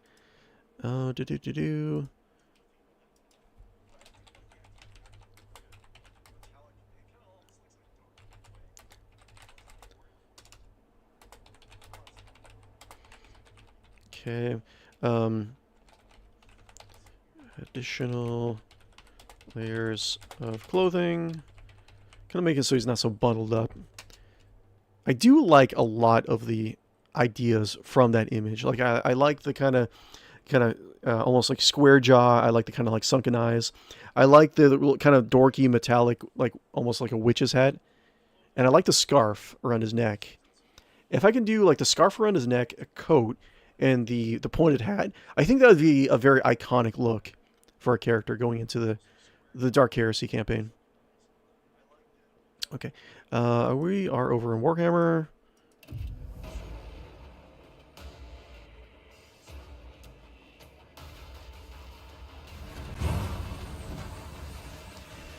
And I don't know what our name should be for our Acolyte. Let's see here. But we did taunt all these guys, right? Yes, taunt. Taunt, taunt, taunt, taunt, taunt.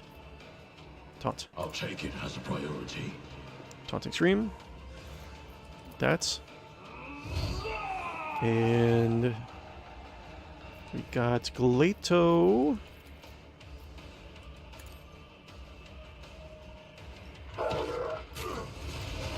Okay. So he shouldn't be able to attack. I don't think he was able to attack last time. But as far as I know, apprehend. Never see you choose an enemy in the line of sight. The cybermassive immediately attempts to run into that enemy. If it does not have enough MP, it moves as close to that enemy as possible. Upon reaching the designated target, cybermassive makes a melee attack, dealing plus 50% more damage and inflicting the apprehended effect, which lasts as long as the enemy and the cybermassive are adjacent to each other, or until the order is given. Apprehended. Whenever the overseer makes an attack against this creature, the apprehending cybermassive makes a free melee attack against it, dealing negative 50 damage. If the creature tries... I haven't really been utilizing damage buff on Apprehend. If the creature tries to move away from the Cybermassive gains a chance to cancel... Oh, it's a chance to cancel the creature's movement. Okay, so it's not always going to be working. Okay, so that's why he was able to get away. Okay, so... Still good. So good. Okay.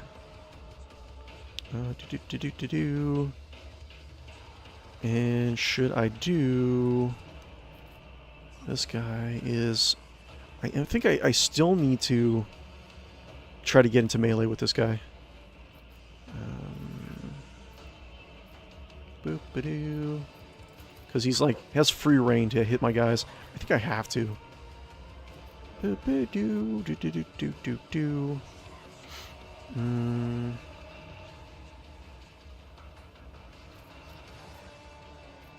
Yes. Boop.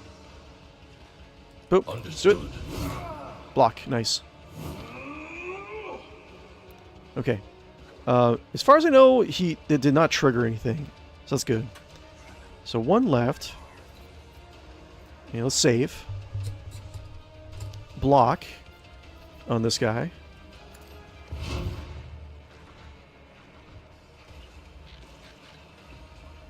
Okay, good.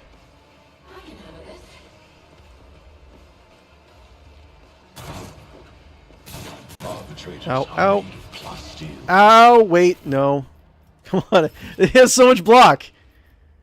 I need to save scum this a little bit more. If I'm going to be able... This is going to save us a little bit more time in the long run. I don't want to have like 5 streams when I'm on this combat. Hey, you guys that are coming in. What's going on? Hello, hello, hello. Hello, hello, hello. Hope you guys are doing okay. Guys, if you haven't already, be sure to like and follow and subscribe. Hell, and like and follow and subscribe if you haven't already. It really does help me out. I am currently trying to... I'm stepping over my own tongue. I'm currently trying to work on my YouTube following, trying to make it catch up with the Twitch. So I have a goal of trying to get to 500 subs. It's not too far away. It's like 15 or 16 more subs. If you can help me out, that'd be great. And join me whenever you want. I do stream Warhammer games on Sunday, and I do stream Wednesday, Thursday nights, Saturday, Sunday mornings. Generally, I do like off-the-radar stuff that has been focused on, or indies or retros or stuff like that. I like to do like modded game experiences that you can find a game that has a very unique, interesting gameplay experience with like mods, even if they're a little bit old. But yeah, join me whenever you can, and I always do appreciate you guys. You all are amazing, beautiful people. I just want to let you know. And make sure you guys are seeing the game. We're also talking about Warhammer. We're currently playing Warhammer 40,000 Rogue Trader, if you guys didn't already catch that. And we are, during like load times, we are talking about what kind of character we're going to be making for our Warhammer 40,000 Dark Heresy RPG playthrough when it actually comes around to it. We're thinking of kind of like a strength through adversity philosophy Inquisitor in Dark Heresy, right? There's a little bit more to it than that. But we're trying to work on like character concepts, stuff like that. And it's been pretty fun so far. And Solomorn, okay, that is 15% block. So you have parry, block, and dodge. So it should be kind of hard to hit him. I serve the ruinous powers. Look out. Okay. Another scar for my collection. God damn! And crit also, man. Ugh. I am playing it on like the hardest difficulty, so boo. Playing it on hardest difficulty with a penalty to my toughness, so everything's like a one-hit shot. Hope you guys like load times. Boop boop boo boop boop boo doo doo boo. So let's see, what are we doing so far? see. Okay.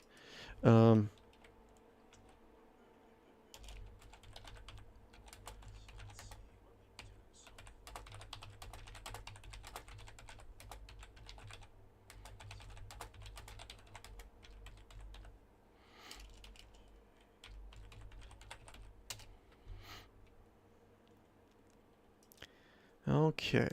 Boop. Boop.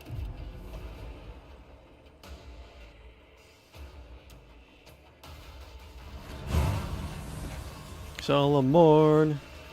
Solomorn. Solomorn. Boop. Boop. Try this again. He should block this. He has so much block and dodge and all that jazz and parry.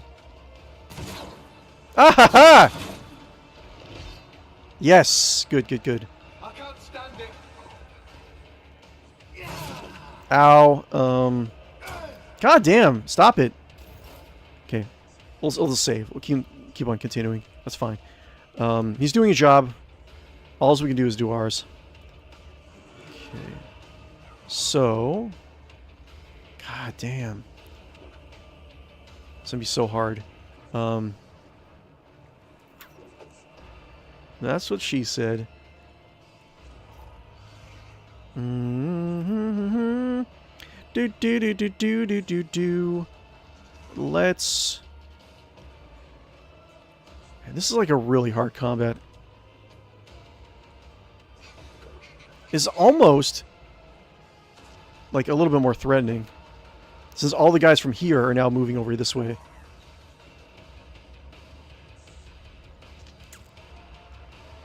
No. I can zap these guys, get them out of the way. And Dira's right. Okay, Urilit is right next to him. I think the last time I lost out on Urilit's attack. Okay, so a couple things. What I'll do. Can I do? Oh no, I can't. I don't think the Ravenwood's gonna be able to make it up there. I was thinking I can do. Move the Raven up here and blind all these guys. But maybe I can do. Did she make it? Wait, why? Okay, here we go. Cool. Get all those guys. Take all these guys down. And then I can move. The Raven can definitely go here.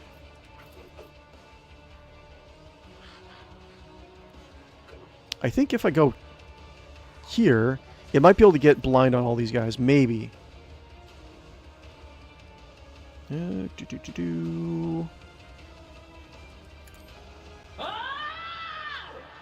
That's one. Okay. And then blind. Yes. Okay, that's something. And then we'll try to zap these guys.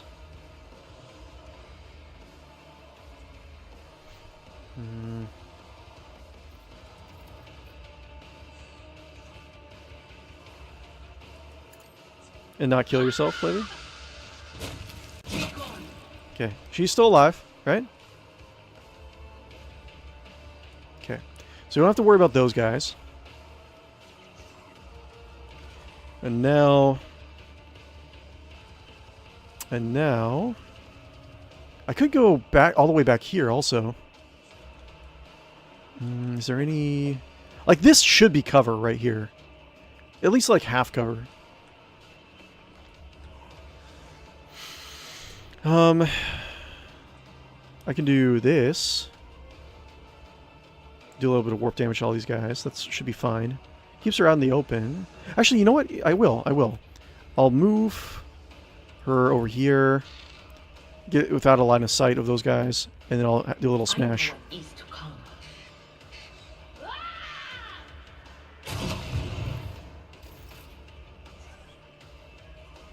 Good.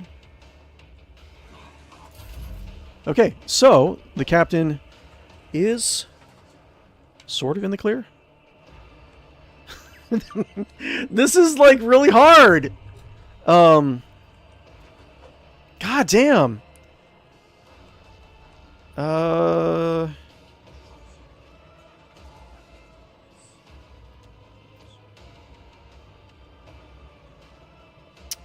What do I even do? Because he, like... Wait, does he have something wrong with his legs? Is that why his movement is so bad? So 10 movement. Okay, well, whatever. Yeah. You know, Solomorn is up. Okay, hold up. Tarvis the Sculptor. Stone Sentinel. Me. So, Stone Sentinel could... There's no other targets, really. So if I run with Captain Guppo, the Sentinel's just going to charge him. So I could go this way. But then he's going to get a free attack of opportunity. And, like, he's just going to get shot up. There's, like, no other way I can really do this without getting really shot up. It's like sometimes I feel like you have to have certain builds to get through hard mode. I mean, I guess... I don't know. I've survived this long on having just save scums and, like, just experimental builds. Maybe it's not that big a deal. He's going to get an attacker opportunity no matter what. I can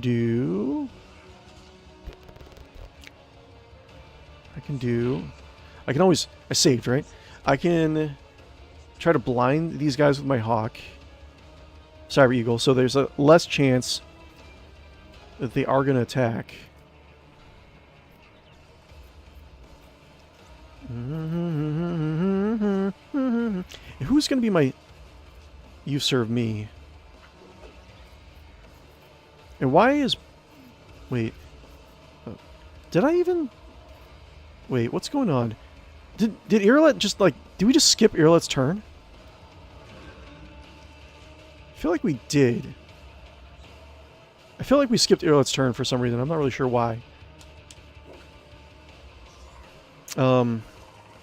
I think it's probably because of the perils. That's the only thing I can think of. So la la la la la la la la la la la la. Okay. Boo. Okay. Blinding strike. Let's just. We'll. We don't. It doesn't have to be a perfect run. So blind. Nothing I can't do. Blinding strike. And then we can do boop, boop, and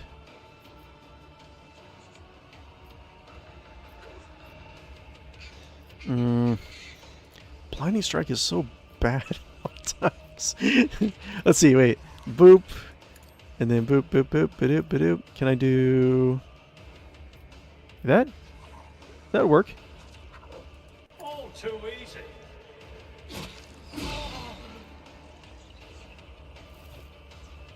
He shouldn't be able to attack. Okay, cool. Okay. Oh, okay. So it's just he doesn't get a free attack. Got it. That's fine. We still have lots to do. Obstruct vision. I can do obstruct vision. Not a problem for me.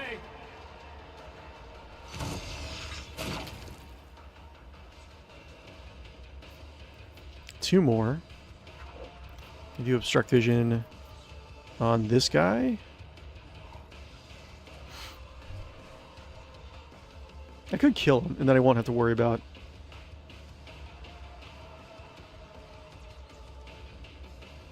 Who's going to be my... You serve me. I can do on... I can't do it on... I actually probably can't do a lot of my abilities now. So let's do...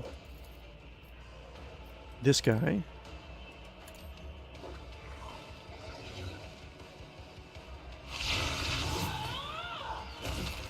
Okay, so now I don't have to worry about him hitting me.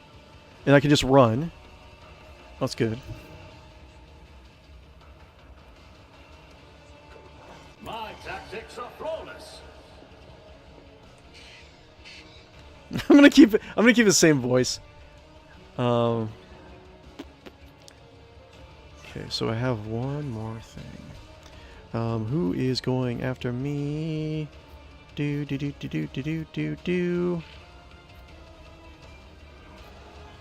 I think actually 𝕿𝖊𝖊𝖊 goes after Captain Guppo, right? So I don't know what's going on. I don't know if she's ready or not. Ready or not. Here I come.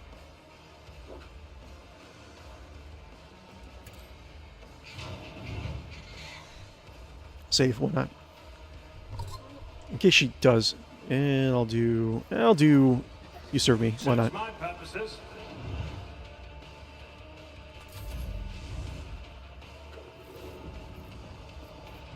Yeah, we just ow.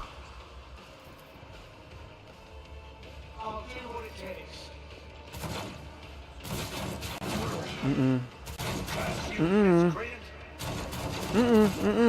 Okay, misses. Good so far. Ow. Okay, well, it's not that bad. It could be a lot worse. But I'm gonna do a second save, like mainline file. You know what I'm saying? No, you don't. Whatever.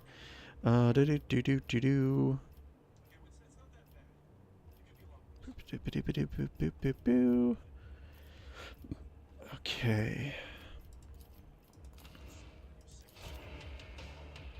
All right. So, I got my sniper. Do want to kill this guy. I need to keep Solomor alive. So do this, and this, that. Stitching me up. Thanks. Okay. And then, wait, I can do it a second time, can I? Maybe. Keep that in mind. Oh. Plus 5 things. You guys want to? Okay. So 2 more. Can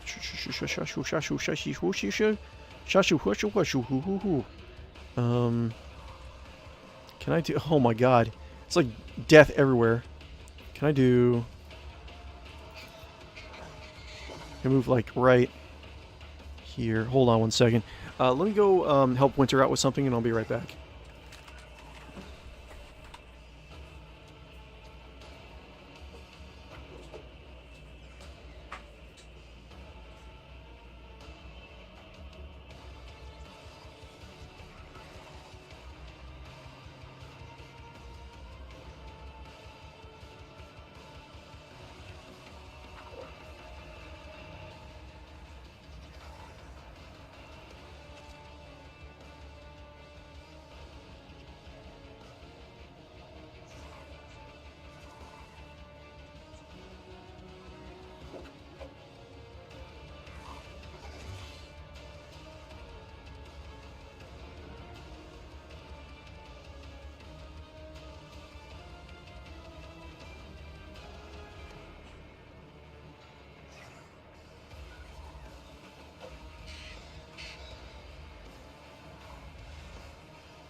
Coming back. I don't even know how long have we been playing?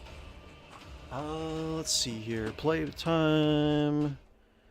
We have been playing for hour 58. I thought it was a little bit longer, but we're doing okay so far. Anyways, guys, thank you very much for hanging out with me, by the way. You guys, you're so amazing. I love you guys. Much parasocial love to you guys. Boo boo boo. Okay, So how are we going to do this? We have 2 ticks of action points. We can run, get back. That's fine. Run here. That's definitely what we want to do. And then we got 1 shot. Should probably try to deal with that. We got, come on, what are you doing? Got the guard. So he's going to be running in. He has a melee weapon. Corrupted guard, melee weapon. He's going to just be running. Corrupted guard is going to be running. And this guy probably isn't... He might be able to make it, depending on his skill set. J. And if all goes according to plan, I should be able to keep him here. And then Irolet is like all the way in the back. Okay, so she hasn't lost her turn. So let's try to... Let's see here.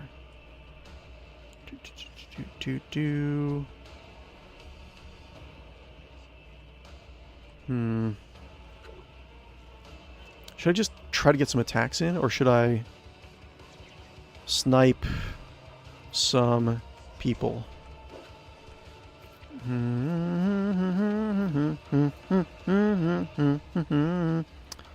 Okay, kill this guy. Kill him. Kill him. This guy, 10 through 16. I feel like... Not sure if I should waste my action points on these guys. Maybe I should. I'm going to do it. Get these guys out of the way. Less shots to have to worry about. And then we have 1 more tick. Cool. Probably could have killed this guy too. To do with the Scorch might be actually cool. Man. Maybe I should start putting down some of the damage on this guy. I don't think this guy is going to be able to make it all the way. I think these guys are, for the most part, I think we're safe this turn. Let me start packing on some damage on this guy. And he's going to switch his target. But hopefully I'm going to keep him pinned down. He's not going to be able to shoot me.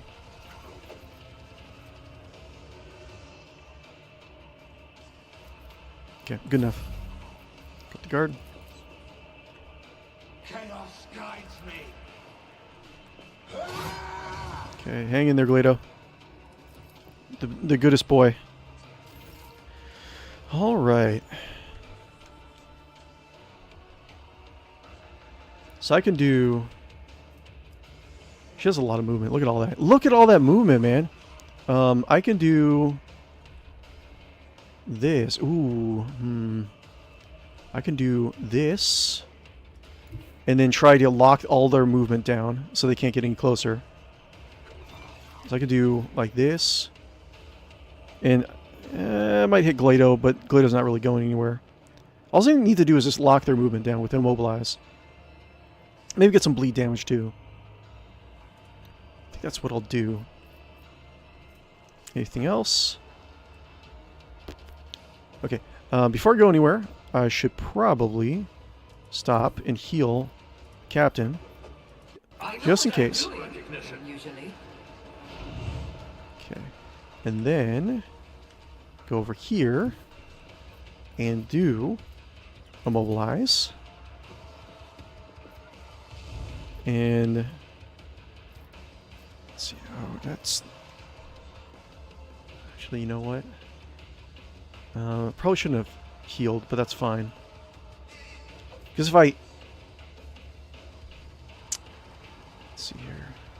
Actually, you know what? I think I'm just going to risk it. I'll have her stay here. That's... Hopefully I can just immobilize everyone.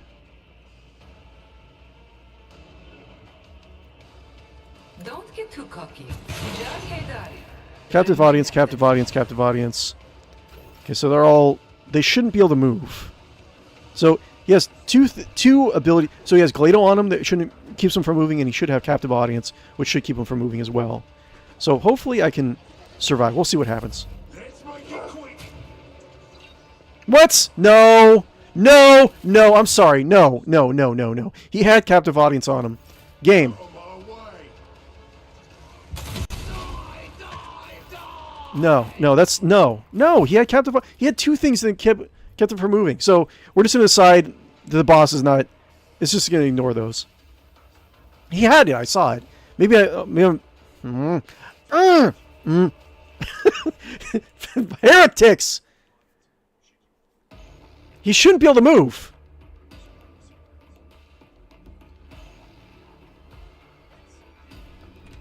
Okay. Let's see here. La la la la la la la la la. Yeah. Okay. So we have the. I do like the. I think we're gonna keep. One thing we're gonna keep is the. For our Dark Heresy character, we got to keep this hat. We got it. We got it. I don't know if there's any adjustments we can make on it, but check this out. Let's see. Boop boop boop boop boop boop boop boop boop boop boop boop. Where is it? Do. Copy. It has kind of like a magtama. Is that what it is? The little. I'll show you guys what I'm talking about. So I'll do this. And he's not like I gotta like spruce up his kit a little bit, make him look a little bit neater. I'll show you what I'm talking about. Internets.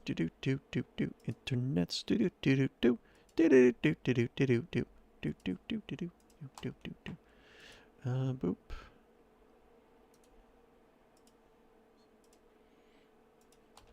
Okay. So I do like this so far.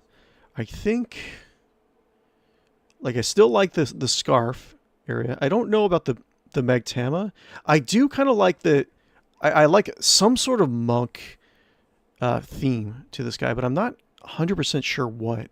I do like the kind of stupid hat. It's kind of like a conchial, like a walk hat. But it's also kind of inquisitorial. I really like that aspect of it. It's something it needs, though. I'm not really sure what. We'll come back to it.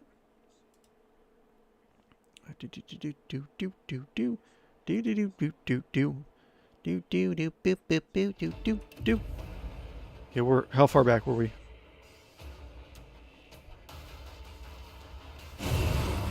Okay, so we have Jay. We're not going to stop to heal. Boop. And we'll do both this. Captive audience. And we'll do devastating attack, right? And then. So, the main guy should be hit. Let's see here. This guy has it, right? Well, he has apprehended. Okay, he doesn't have... Okay, so he doesn't have captive audience for whatever reason. Maybe he's immune to it? It doesn't really say that he is. What is captive audience? Negative 22 penalty. Toughness test with negative 22. So his toughness is 136, so I guess that's why he's resisting it so much. So I could do that. He has sniper, so he's probably going to hit her no matter what. But then I can rewind time, get her all the way back. And can I just boop into cover? Can't. No.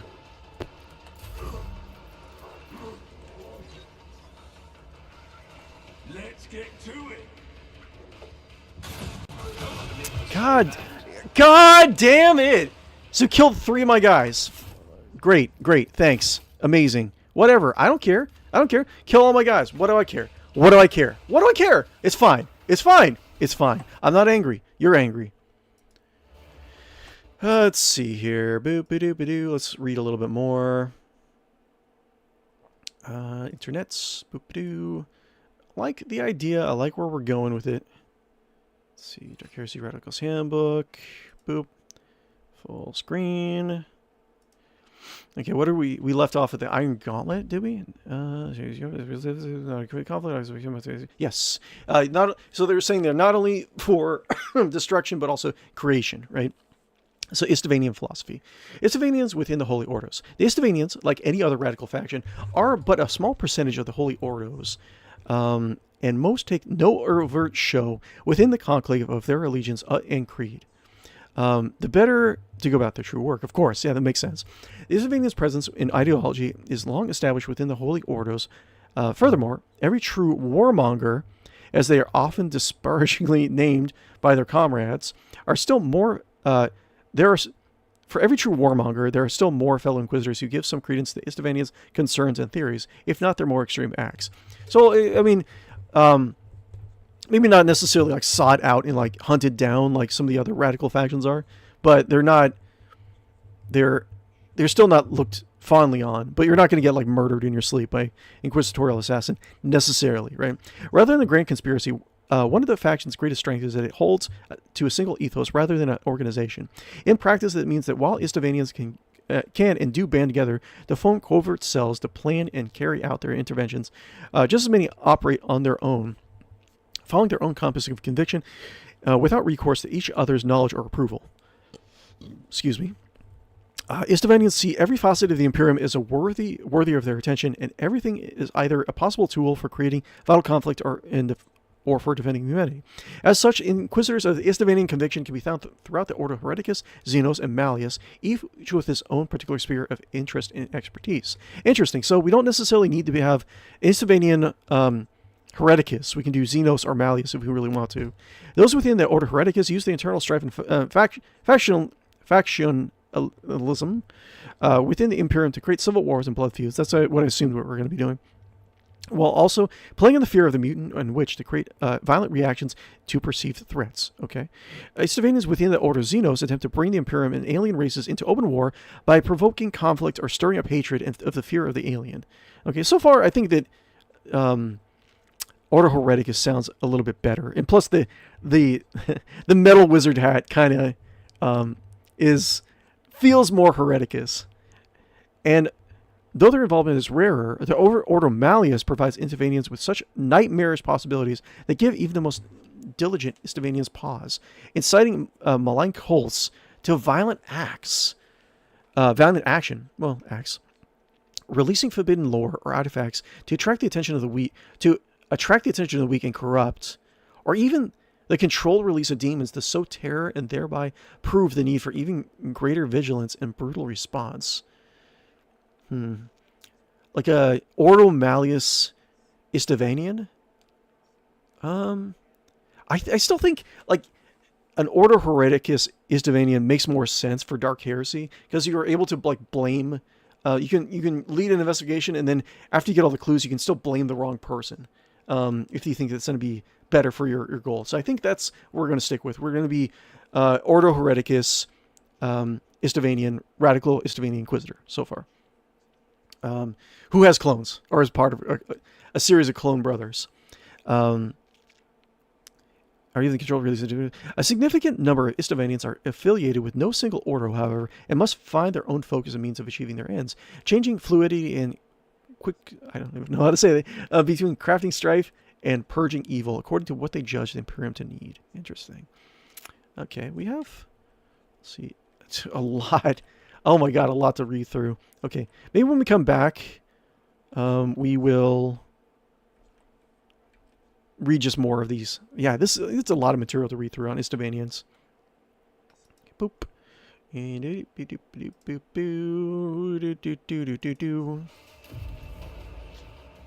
It's the idea, the concept of the character is kind of coming to my head. I can feel it. Let's see. Okay, so what about the Weber? Like, what is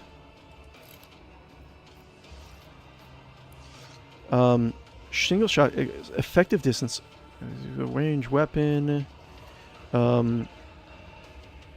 Targets hit by this area attack must pass an agility resistance test or become immobilized for 1 round.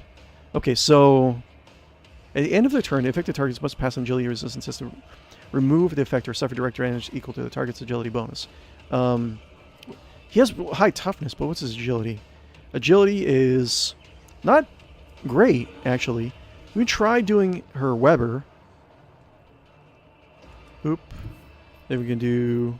This boop. battlefield air is good for my lungs. And boop. I'd like to, but I can't. And boop. Tell me, and it is done. And we still do boop. And 8% chance to hit. Can I do... Yes? I'm not really sure. Yeah, that's fine. Let's try that. Am I getting paid for this?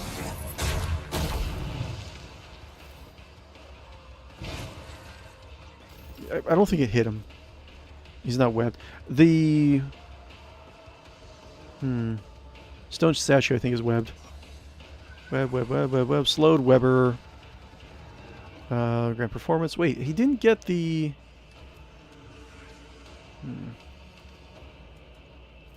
Does he have it? No. Apprehended. Swift Justice. Exploit. It does not. But...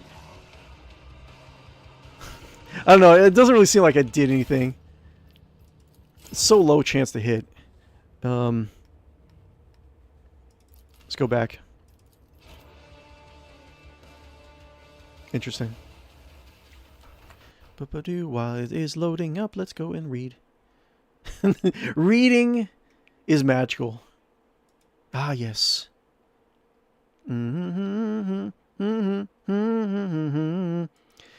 Okay, secret history. It's not recorded when 𝕽𝖊𝖚𝖊 was born or how it first flourished. These facts are lost to ancient history and drowned by the tides of blood that have engulfed the Imperium down the millennia. But it's an old doctrine, and alongside with Xanthenism, it vies for a position as perhaps one of the most established and embedded strain of radicalism within the Inquisition. Interesting. A very old philosophy, okay. The convictions and creed on which the 𝕽𝖊𝖚 doctrines are founded are not new. The ideas and theories on which they are based are as old as human civilization, perhaps older still. They came with humanity to the stars like a cold shadow in the mind and have been a part of the fundamental psyche of the Imperium since its inception. It's possible that the 𝕽𝖊𝖚 doctrine is a conjugate theory and movement in some ways, the inevitable product of the minds forced to seek the answers to the unforgiving questions about humanity's place in the universe and the perils it faces daily. Why do some resist the temptations of the warp or triumph over the alien? And why do others fall so easily into treachery, corruption, and cowardice? Seeing conflict as a test that revealed weakness and honed strength, the first 𝕽𝖊𝖚nians were drawn not to simply observe and note these qualities, but to promote the circumstances which give them rise.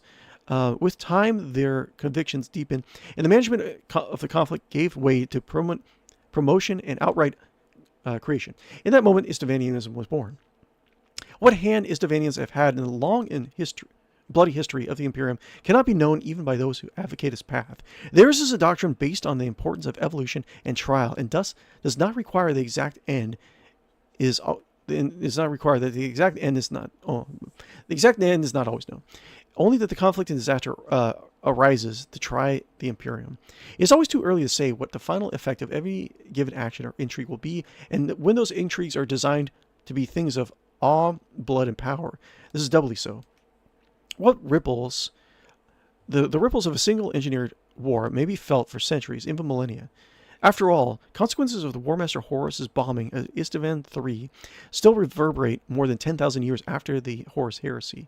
It may be that one able to see all causes that led to the rise of genius or tyrant or to the destruction of 1,000 stars would find the will and conviction of those such 𝕽𝖊𝖚nians. Okay. Ignorance of the ultimate consequence of their actions is of little concern to the 𝕽𝖊𝖚nians. It is simply enough that the conflict is nurtured, so mankind might be tried, and in that trial will find strength. Okay, I get it. Okay, how am I doing this?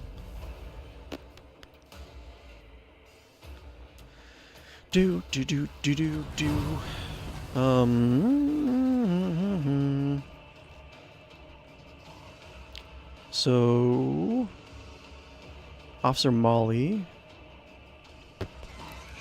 Can I do... This is not... I can't believe this is not cover. None of this is cover? Like, look at this. None of this is cover. That's crazy. How about... What? No. I think it's cover's just not displaying. How about... Wait, I know. Wait, can I do... Boop. Yeah, can I bounce over here? And then I'll be out of line of sight. Let's see here. Can I do that? And then do... Yes. I think I can do that. I can do that, and then I can do the debuff and try to nail them all down with a slow or a mobilization. And then I can use my jump, and I can jump into cover. David Warmer, how's it going? Hello, sir. How are you doing on this wonderful Sunday? Still playing Warhammer 40k, Rogue Trader. You're playing it now. Game for it. Yes. I'm doing very well. The plot of the DLC, spoilers, is that you are body switched with a handmaiden, right, at some point in the campaign. And we're actually just leaning into that aspect of the storyline where you don't get your body back. So we're going to be doing... Captain Guppo is now in the body of a handmaiden for the rest of the campaign. That's what we're going to roleplay it as. So we'll see where that actually goes. I think that's going to drive Captain Guppo insane. Maybe even lead him towards the path of the ruinous powers, mayhaps. But we'll see. We'll see. But yeah, I'm doing really well, David. Thank you. Hope you're doing well. Living on the edge. This. And then this. You've got a problem? I've got a price. And then this. Gotta make sure that they're all hits. There's 1%, but that... it's fine. I can do that. With the right. Okay, so captive audience. And then I should be able to jump into cover. Whoop. Okay, so I'll keep her in cover, right? So I think what happens is that he has to try to... He just picks a random target now. Bluff the court fool. Damn stupid sniper. Stupid face. I don't like you. I hate you. How are you so good? Wait, shouldn't he have some sort of like wounds on him? He should have an injury, right? Armor 25%. Because I mean, what did we shot his arm off. We shot his shoulder. It said specifically in the lore in the dialogue that he still had those wounds, but he doesn't have them in combat. Probably because the game hates me. Okay. Hold on. Okay, again, prevents him. Oh, okay. Tried to shoot him even through the cover. Nice. Good. Okay. That was a good shot. And these guys are going to be slowed. They're immobilized, right? So we're doing good so far. Now we have 𝕿𝖊𝖊𝖏. I think... let's do... let's save. Yeah, let's save.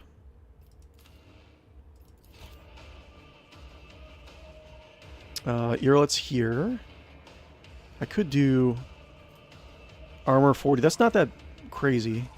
I could do, like, just point blank take out this guy.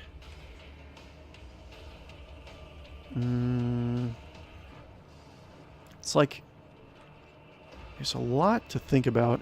I could do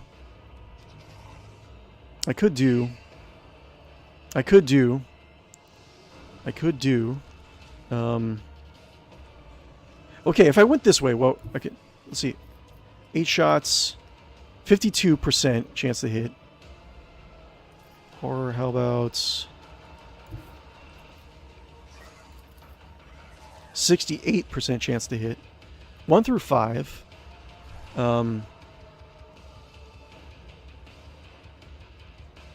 Okay. Okay, I think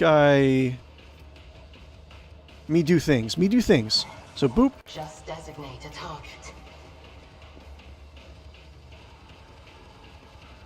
Me do things. So me do. That's this, Understand your intent. and then this. Wait, this, This tedium is beneath me. and then this. If it serves your cause. Okay. And then we do... I wish this was a little bit less. In my sights. Like if I could do in my sights for 1 AP after doing this. That'd be great.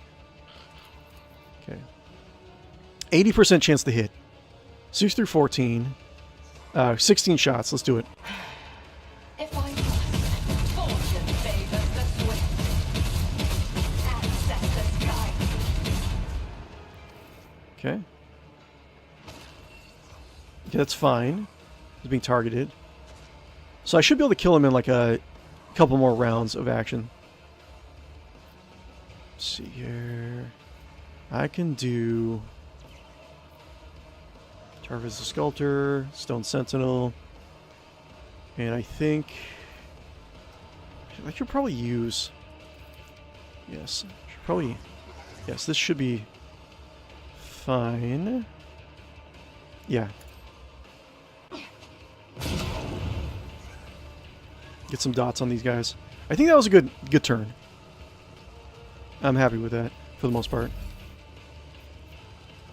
He's running all the way over here. Siphon life, whatever. That's so far away. You can. That's not. No, you can't siphon life from that far away. You can't do that. That's cheating. That is cheating. Okay. Captain Guppo. Oof. Look at all this nasty, nasty stuff. Okay. Yes. Accepted. Okay, they're all taunted. Whether he actually lives is another matter. I'll save.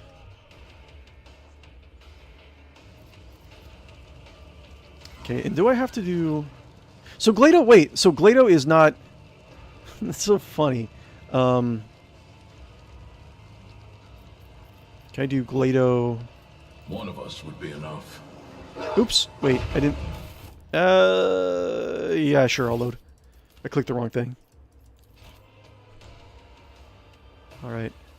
So I'll try it again to have 𝕿𝖗 apprehend. Should I do... I don't know. I know what I can do is since Jay goes before the sniper, again I can have her run out, and I can trust that she's going to run out and immobilize again, and then run back into cover.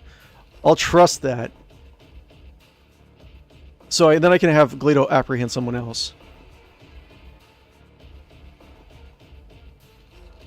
Okay, well, load times, my friend. So many so much load times. Okay, where were we? All right. So into the Crusade in the Calyx Expanse. Not all wars have their heart. Not all wars at their heart. Not all wars have at their heart the conspiracies and designs of an 𝕽𝖗𝖊𝖊𝖃, but the war that created the Calixtus scepter did. Really? I didn't know that. According to those 𝕽𝖗𝖊𝖃ians who passed the torch to their successors within the conclave Calixtus today.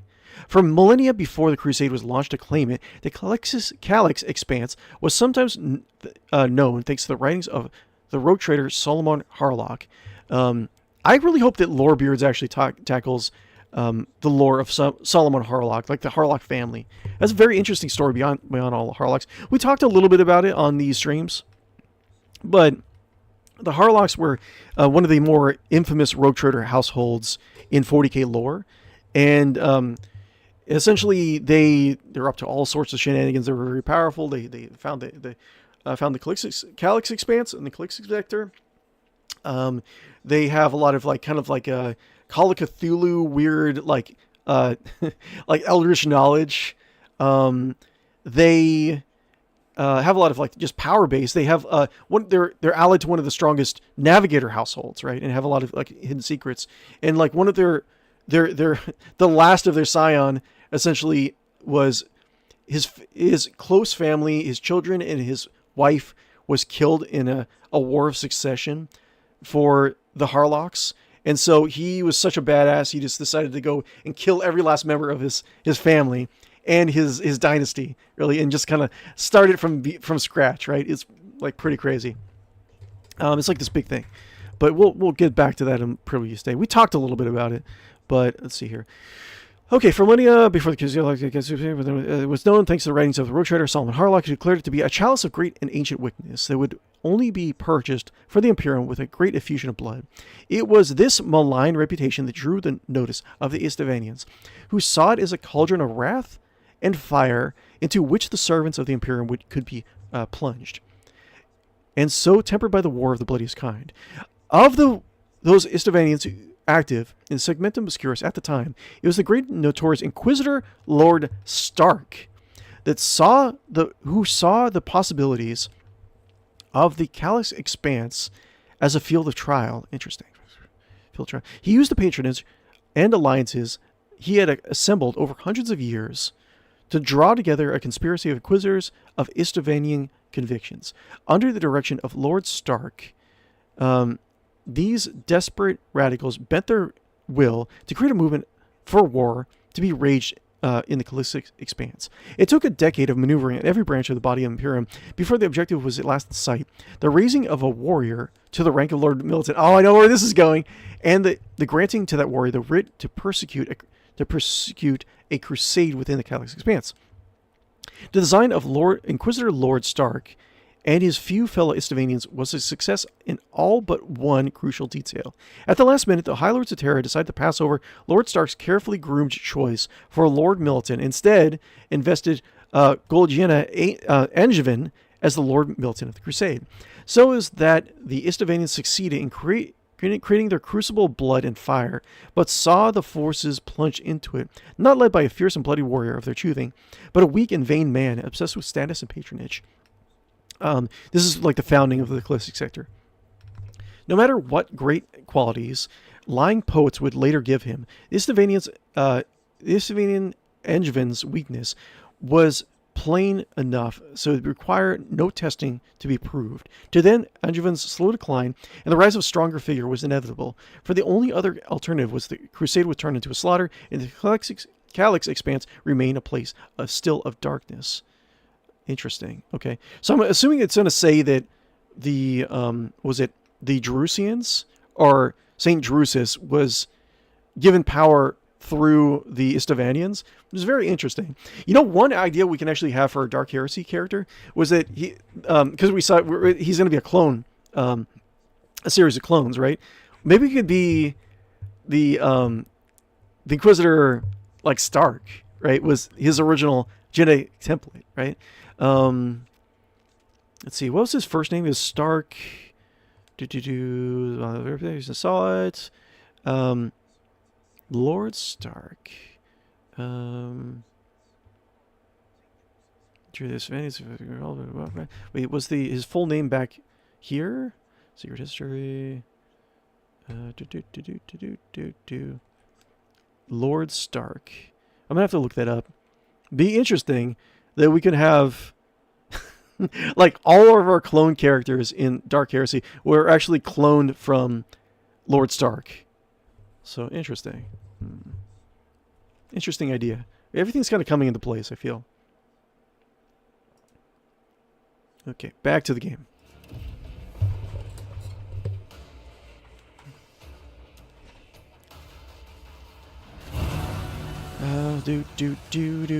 We got shot. We got shot. Okay, we did taunt. We taunted all those guys. Wait. Oh, he's immobilized. No, we immobilized him, so now he can't do apprehend. Boo. Whatever.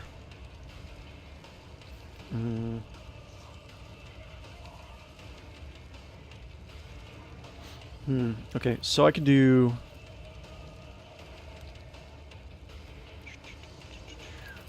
that, and then I mean, maybe I could do growl, but let's try to keep him up.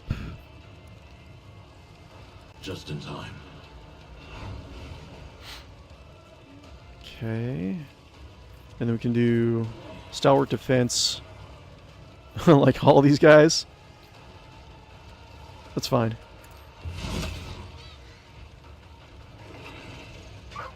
Ow. No, 𝕿𝖗𝖆𝖉𝖊. It's okay. Wait. Fuck. Wait, who shot her? Damn it. Okay, this is not going well.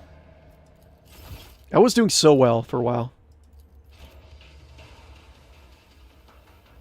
It's like a little thing. Like it can't do... Well, I mean... You know what? Oh, that would have been a perfect apprehend spot. Because he ran into the cage, and now he can't get out. So... If 𝕿𝖗𝖆𝖉𝖊 was free... Maybe I should go back. Because if 𝕿𝖗𝖉𝖊 was free... Then he can run into the cage with the sniper, and then he wouldn't be able to go anywhere. I think I might actually try that. I might actually try that. It'll be a couple loading times, but we can actually talk about lore, so we're fine. We'll talk about the good stuff. Let's see here. Boop. Let's go back. So I'm gonna be loading a couple times. Try to backtrack a little bit, but. So internets. So the 𝕿𝖗𝖆𝖊𝖃𝑠 had a hand in actually the crusade itself. Interesting. Okay, the 𝕽𝖃swell calamity. The 𝕽𝖃swell calamity lives in infamy as one of the greatest disasters of the Angevin crusade in order to make the Calixis sector. Its consequences can still be seen in the towering mausoleums of the world of Orendal's tomb. Now, keep in mind, Calixis sector is going to be the setting for Dark Heresy. For the cRPG. So a lot of this stuff might be related. I think we're at like year 741 around that time in the cRPG. So anything before that, we can know it happened. Like in 349 M41. The consequences can still be seen as the towering mausoleums on the world of Orendal's tomb, to say nothing of the decades it took to complete conquest of the Calixis expanse. In 359 M41, it happened before the cRPG, a second front of the Angevin crusade was opened by a fresh army group gathered from the core worlds of Segmentum Obscurus. Okay. Commanded by the High Admiral Vakon, the new front was intended to link up with the Lord Milton Angevin's forces in the central world of the Calixis expanse and shorten the crusade by years. Such was the intention, but from the outset, the Vakon's forces were beset by warp storms and threw the battle groups off target, causing terrible toll in ships and troops who were lost in the warp.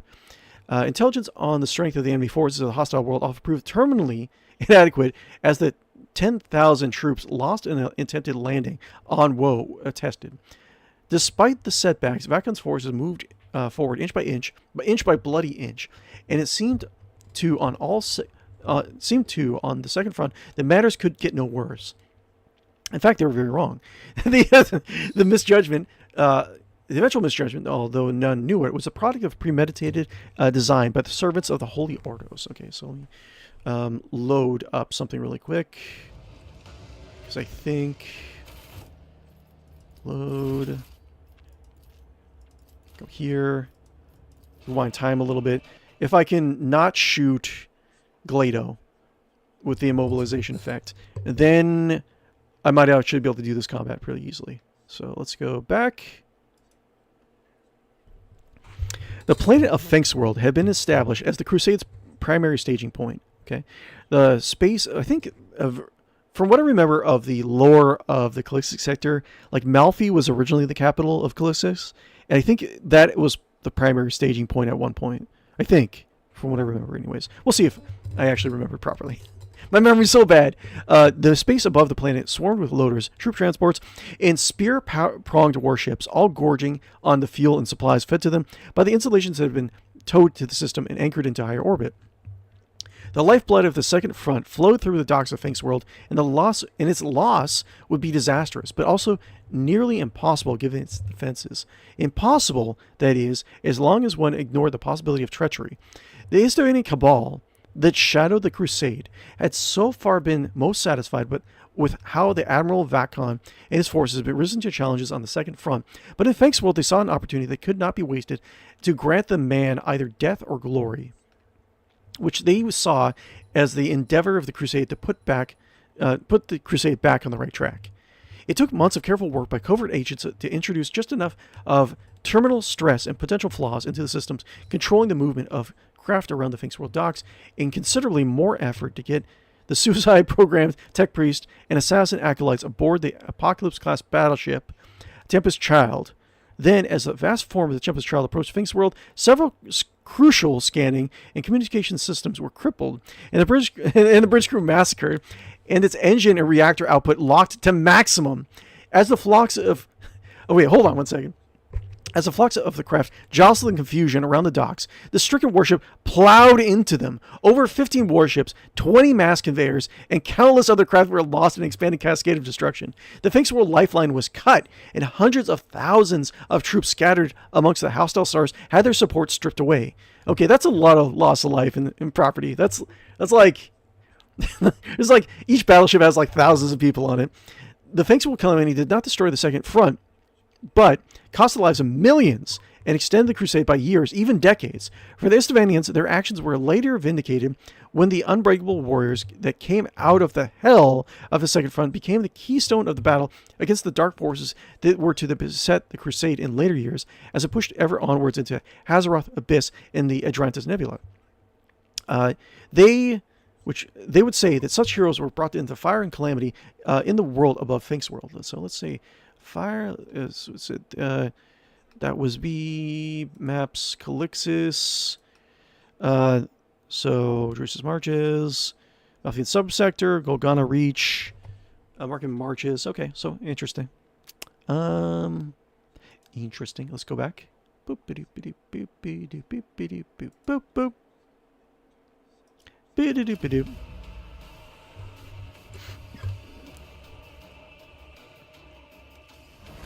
This is far back enough. I think I need to go further back. Quick save. Boop. Okay, baby, me, baby, mama, move it up, do it up.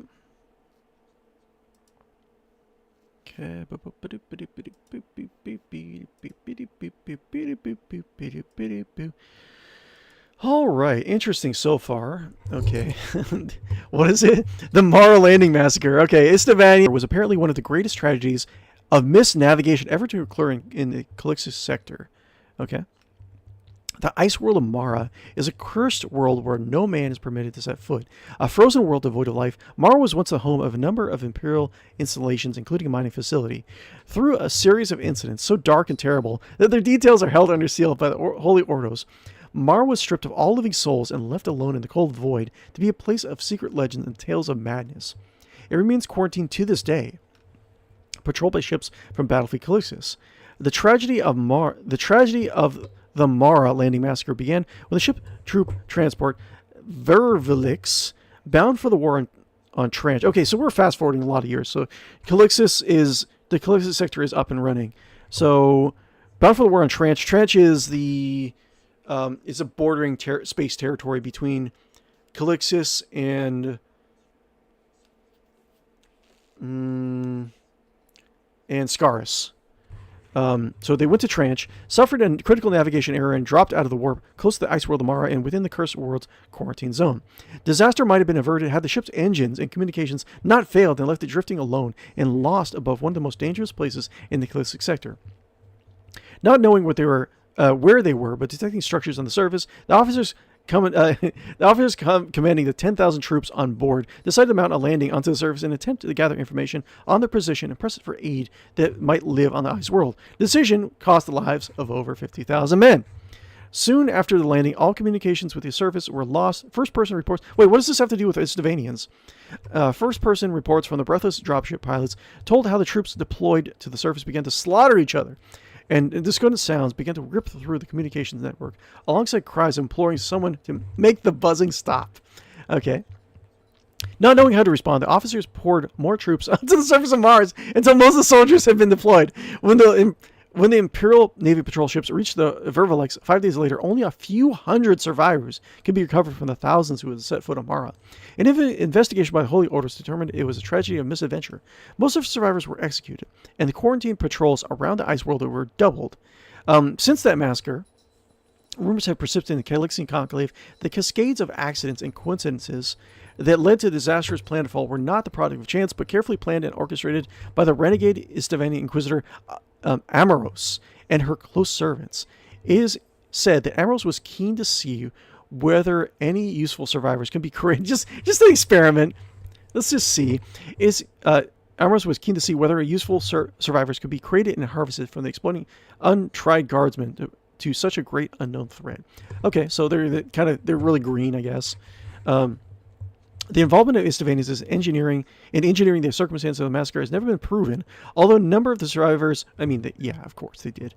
Although a number of the survivors who were not executed for potential taint were quietly drawn into the service of several inquisitors with suspected links to Amaros, a fact that may prove itself spark the theory.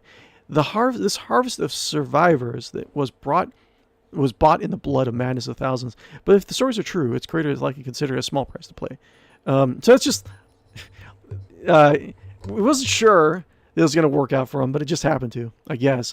I mean, if it ever comes back that they had their hand in it, they wouldn't have a very loyal guardsman, I can tell you that. Boop. And boop. Interesting. I like the idea of the genetic temp... Oh, what?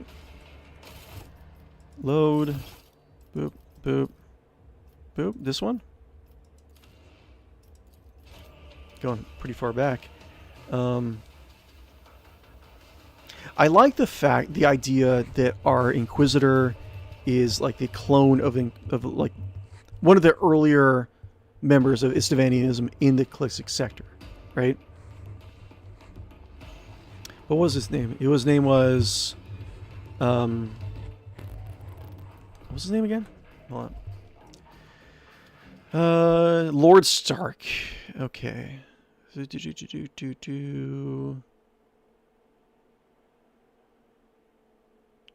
It just says Inquisitor Lord Stark. It doesn't say his actual like name. You can do like an anagram of his name. Wait, let me see. Let's see. Lord. Let's see here. 40k wiki. Lord Stark. Maybe he's mentioned somewhere else. I just don't know it. Oh, it just says Stark. It doesn't say his actual full name. It's just like 2 paragraphs on him. Sorry, user patrons, alliances, conspiracy, inquisitors. He worked in the founding of the Calixic sector. Well, yeah, we can do like maybe like it's not quite Stark, but like part of his name. That's what we can name our Inquisitor. Anyways, boop, and then boop, and then boop. I do it. How far back am I?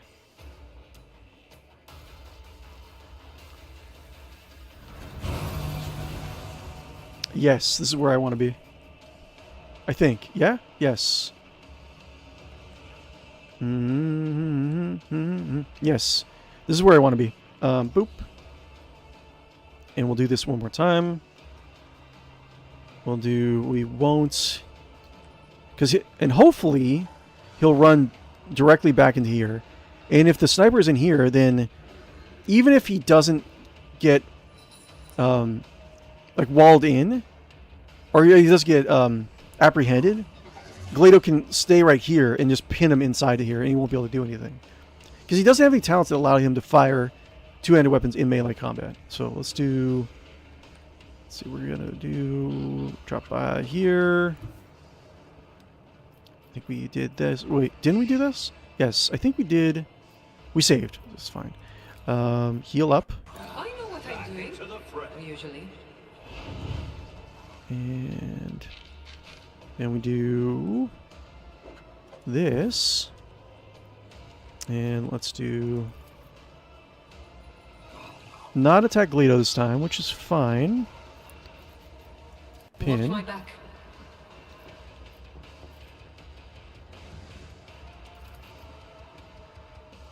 Okay, we have 2 points. So don't attack 𝕿𝖗𝖆. This should be fine. Let's try it. And it is done. Never cross a Casbalican.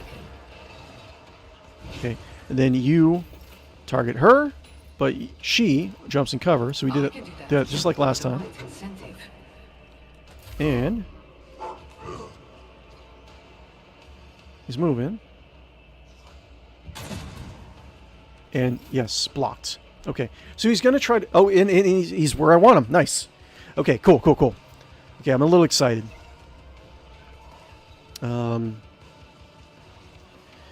Okay. He is in here. 𝕿𝖗𝖆's right there. Maybe I should just try to kill some of these other guys. Because I could do.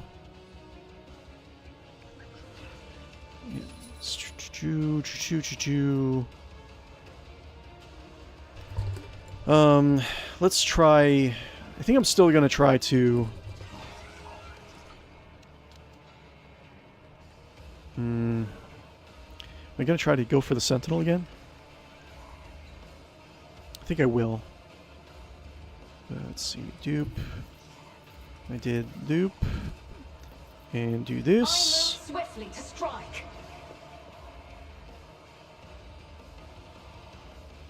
And stem. +4 MP, +4 AP. I can wait on that. I can do boop. If it serves your cause, And then boop. And then boop. you will pay an even greater price. Okay. I can do this. 49, 80%. Here we go. Cool. No weakness is hidden from my sight. Good damage. Targets her. It's probably not going to matter. I can do this and then get back into cover.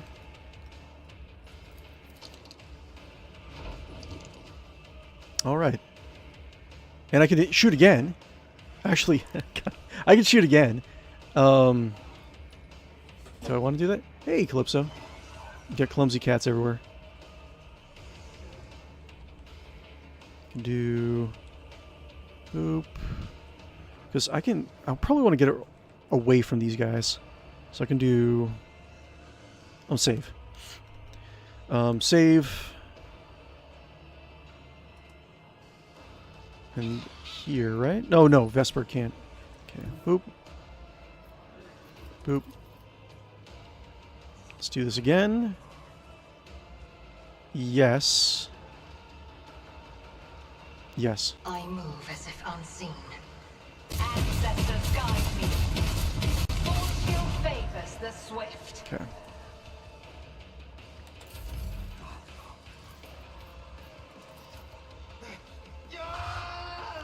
Sure.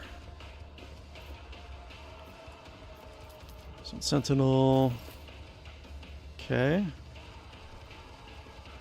Lots. Look at all these guys, man. Okay. Get. Yes. Taunt. The order is clear. Probably should have taunted this too. That's fine.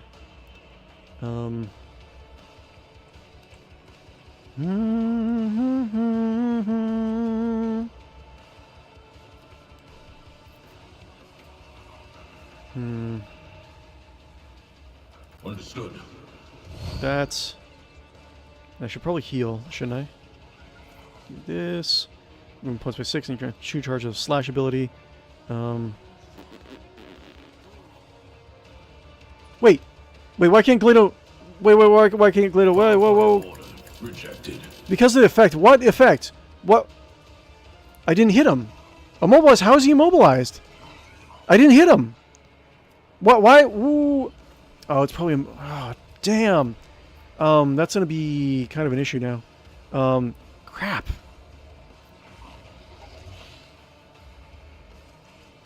I mean, that is a good spot for him. God damn it. It's 1 round. He has to survive for 1 round.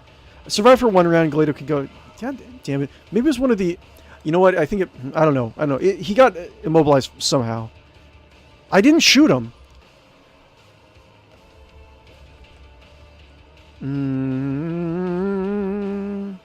What should I do?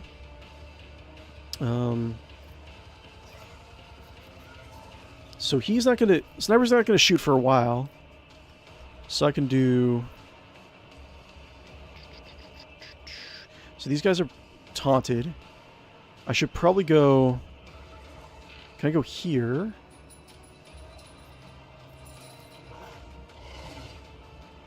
And I can shoot all these guys. Get some bleed stacks on them. And keep this guy walled down. Save. And then get a little bit closer to 𝕿𝖗. In case he goes down, I can revive him. Let's see. Hopefully...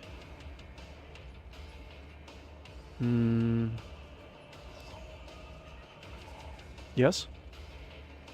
It won't take long. No! Oh, what happened? Okay, load. Of course it's a crit, too. Fascinating.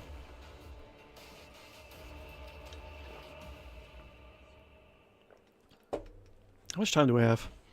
I probably went well over. It's like 3 hours. You guys are my friends. Please like and follow and subscribe. You silly people.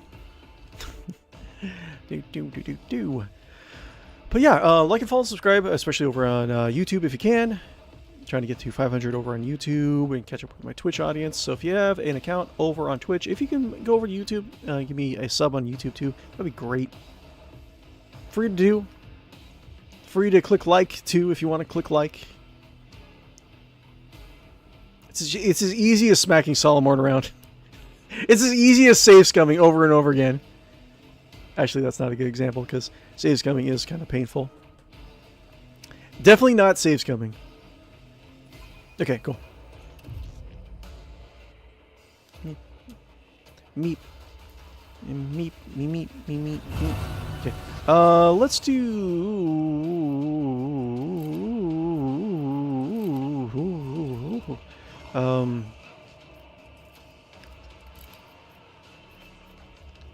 Let's heal. Stitching me up. Thanks. Okay. And let's do...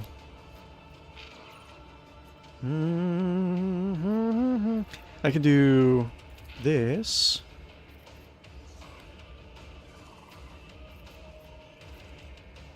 Yes. I think they're all taunted. God damn! My dog! A colossal mistake. God damn it! What a horrible round. God damn. So hard. That's what she said. Anyways, we can finish reading that little blurb about 𝕿𝖗𝖆𝖊𝖗. I would like to do that. So, Stark. Could just name him just Stark. No. Or Stark or Tark, maybe? I don't know. Slowly coming into place. Make it do like boop, boop.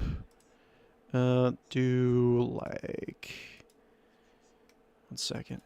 Make another generation. I can say. I'll come back to that. It's gonna take too long to do. I'd rather get back and start reading this. Full screen. There's still a lot to read. Current conspiracies. What do we got? Like a couple more pages left. Thanks, welcome conspiracy. We already did that. Mount Landing massacre. We already talked about that. Current conspiracies. Our test is crisis. No others are worth. All life is war. War is life. It is self-evident. Every human being is born with blood on their hands. Lady 𝕿𝖗𝖆𝖊𝖗 on War, Volume 1. 𝕿𝖗𝖆𝖊𝖃 are commonly seen as rash and headstrong individuals who will not allow the Imperium a moment's respite from strife and conflict. I mean, that's kind of like Warhammer 40,000. So they're like Warhammer 40,000 purists inside Warhammer 40,000. The relative current stability of the Callisto sector might therefore indicate a small, inconsequential involvement by the warmonger inquisitors within the sector. Nothing could be further from the truth. 𝕿𝖗𝖆𝖃 actions have been woven into the fabric of the sector since before the Angevin Crusade, and a hardened core of 𝕿𝖗𝖃 inquisitors operates at the heart of the Calixian conclave. Okay, so they're not really like banished. So they're not a lot of like a lot of other inquisitors that are just hunted down or forced to live in the shadows. Like they do operate semi in the open. The current situation is simply the quiet before the coming storm, as far as they are concerned. A storm that may be unleashed if several powerful inquisitors, 𝕿𝖗𝖃 inquisitors, conspiracies bear fruit. Okay, so this is, I think it's around the same era as, I can't remember exactly when the cRPG is going to be taking place in, but I think it's definitely before the Great Rift is born, before the 42nd millennium. The Hyades locks, a number of powerful 𝕿𝖗𝖃ians within the Tyrantine Cabal, we can always talk about the Tyrantine Cabal in another day, have discovered passages within Deep Archive that speaks of the Hyades locks, a subject with they have become rapidly obsessed. The nature of these devices is uncertain, but the fragments of ancient legend and prophecy speak of them as great locks of portals through which all shall pass to endless sleep, held fast by ages and secured by the key, and indicate they are present in a number of worlds within the Callisto sector. It seems clear that, to the 𝕿𝖗𝖃ians that opening these locks will destroy the world on which they rest. Okay, the efforts of a number of 𝕿𝖗𝖃 inquisitors, including Lady 𝕿𝖗𝖆𝖊𝖃, have uncovered the indications that one of these devices exists at the heart of the Golgotha Reach. Using any means at their disposal, these inquisitors are reaching to discover the exact location of this and other locks, of the locks, and the keys to open them. Whether the key is metaphorical, allegorical, or literal is currently unclear, as the only reference to it is contained in the Prophetium Hereticus Tenebrae, and speaks only of the key that shall be held by the herald. The intent of the 𝕿𝖗𝖃ians, should they find that both the lock and key, is simple: open the lock and let the death of the whole world shake out the Calixtus out of his dormancy and content. Unfortunately for the 𝕿𝖗𝖃ians, it's the matter of the Hyades locks pertains to the events and powers already in motion far outside the warmonger's usual remit. They're dangerously late comers to a particularly dark and terrible game, and will suffer for it.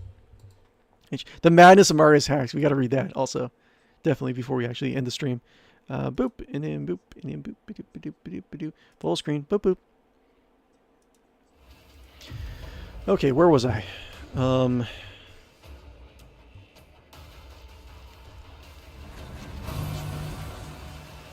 ba-doop, ba-doo. So he was at full health, my dude. Just in time. Ugh. I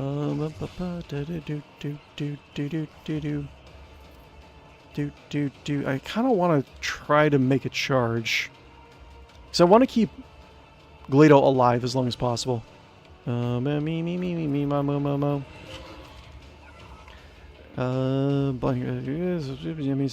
disturbative. Try it, I guess. What's his weapon skill? Weapon skill 22, and he's still hitting me every single time. I think the random number generation on like Pathfinder, Wrath of the Righteous, and the Warhammer games are not really that great. Are we gonna make it? Yeah. Okay, that didn't work out very well. Let's try it again. We're gonna try it a couple times. It's good time management for later on, okay?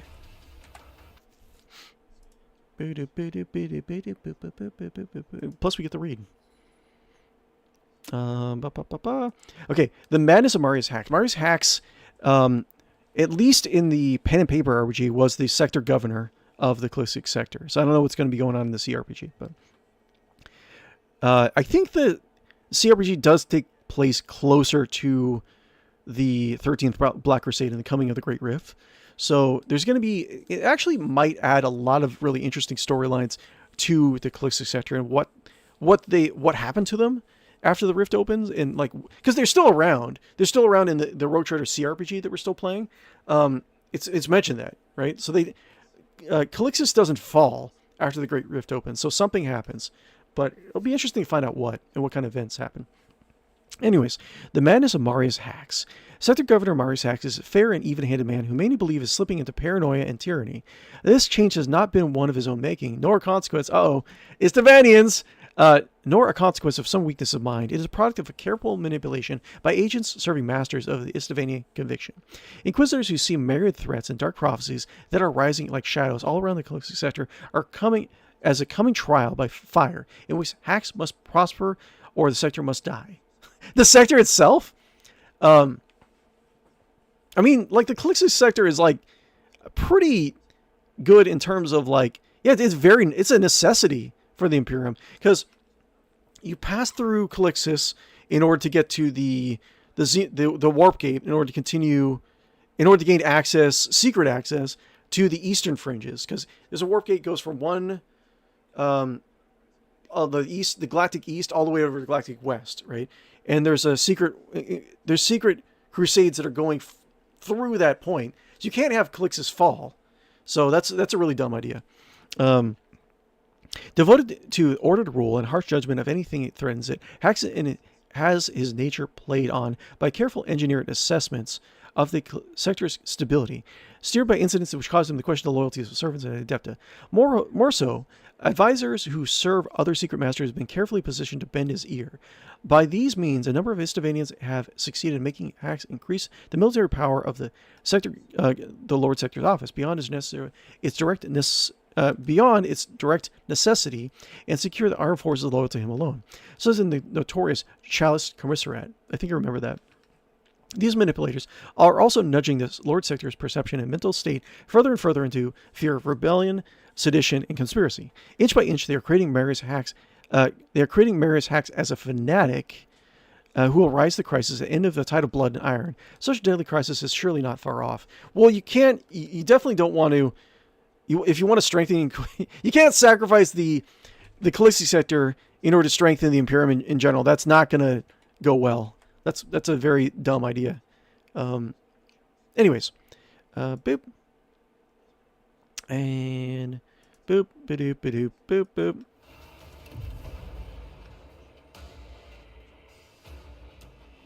How are we going to do this? I think we'll try for 3.5 hour stream. So, first off, heal. Stitching me up. Thanks. So he hits like every single time, even though he only has, -50 weapon skill. Slow taunting scream. I really want to charge. I'll just keep on doing it. Time to regroup. Okay, load. Sorry, we'll just keep on doing this. But, yeah. Anyways, things that I actually want to do this year, right? I want to go back to some of the other indie games that we have. Were actually really popular when we first started streaming, but I just need a little bit more time in order to like finish them off, right? Like, say, for instance, Lobotomy Corporation. I wanted to finish off Lobotomy Corporation and get into the next two games in there. There's a few indie games on the playlist over on Discord. Check out their Discord if you haven't already. It actually has a giant list of games that we've been talking about playing. And vote on there if you can. But there's a lot of stuff we can actually like, there's a lot of games we can return to and be really fun. I would like to actually get back into City of Heroes. That'd be really fun. It's a good solid MMO that would be really fun to get into. There is Wanderburg, like I was saying before, where you actually control a castle on treads. So that's something. Shoo, shoo, shoo, shoo, shoo. You know what I want to do? I just want to... Can I actually charge through, like, all this? Yeah. No suitable path? Yeah, I wouldn't think so. Oh, yeah, they're both big and fat. They're controlling it.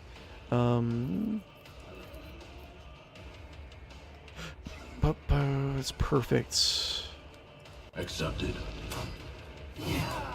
Nice! Perfect. Perfect. That's what I wanted. Block both hits. Saving. Okay, so we have these guys walled down. And if I do this...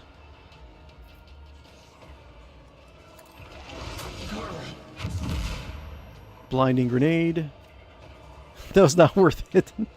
God damn. Yeah, it's not worth it. Come on. So much saves coming. Like, I don't know how people could... I guess... Like, people that are playing, like, Iron Man, where you can only have, like, one save file. In this particular game, like, I don't understand the appeal of that. Because you can go... You can have the greatest build ever, and you just have, like, one bad roll. And your entire campaign is ruined, and you have to start over again. I don't know. Although, I was considering doing an Iron Man run on Dark Heresy. Just because it'd be interesting to have my mercenaries die off, and then more clones are brought in, you know? But, yeah. I think we play this very casually, so that's probably not a good idea for me to actually try it. But, yeah. But, yeah, Wanderburg would be pretty fun. What else is stuff we have? While it's a little... Oh, it's almost... Okay, cool. Almost ready?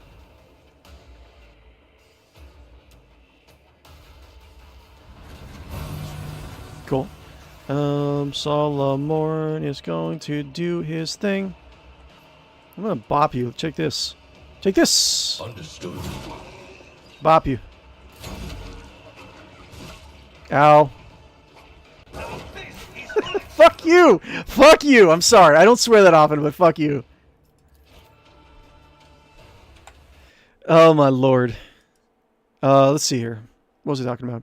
So... Boo boo boo. Okay. Sorry about the swearing. So... there's Lost... Okay, there's some games coming up that I actually want to try out. There is Warhammer 40,000 Flight Command that I wanted to try on our unofficial Warhammer 40,000 Sundays. So Flight Command is like a dogfighting turn-based dogfight simulator in the Warhammer 40,000 universe, and it's kind of hard to find, right? Like it's been delisted from Steam because I think they lost the rights to it or something like that. But I hear it's interesting. Not necessarily a huge fan base of it, but I did want to try it out. Lost Wiki was another game that I actually wanted to try out. And Lost Wiki is like you trying to solve a murder through like a Wikipedia entries and like put together some stuff. It's pretty interesting. We didn't really have a chance to go to Fusion Fall. We did it very briefly on the birthday stream, but we didn't really spend too much on it. I would like to go back to it. Gris, I heard, is pretty good. It's a good indie game. Time Splitters, some guy actually remade the first 2 Time Splitters, and it's like a free download. Let's see here. Dino Blade, we're going to be playing this coming week. It's a game where you are a dinosaur but also a swordsman. So there's that. Swords and dinosaurs together at last. We got some interesting things coming up this year. And one of the things I really do want to do, I want to make sure... I'm going to bop you again. It won't take long. Maybe I shouldn't have actually come in here. Yeah. I've been given Why? to die. Heretics be Ah! damned. I'll do what Ah! No! Stay back! Ah! Okay. Maybe I should have just had Solomon stay there.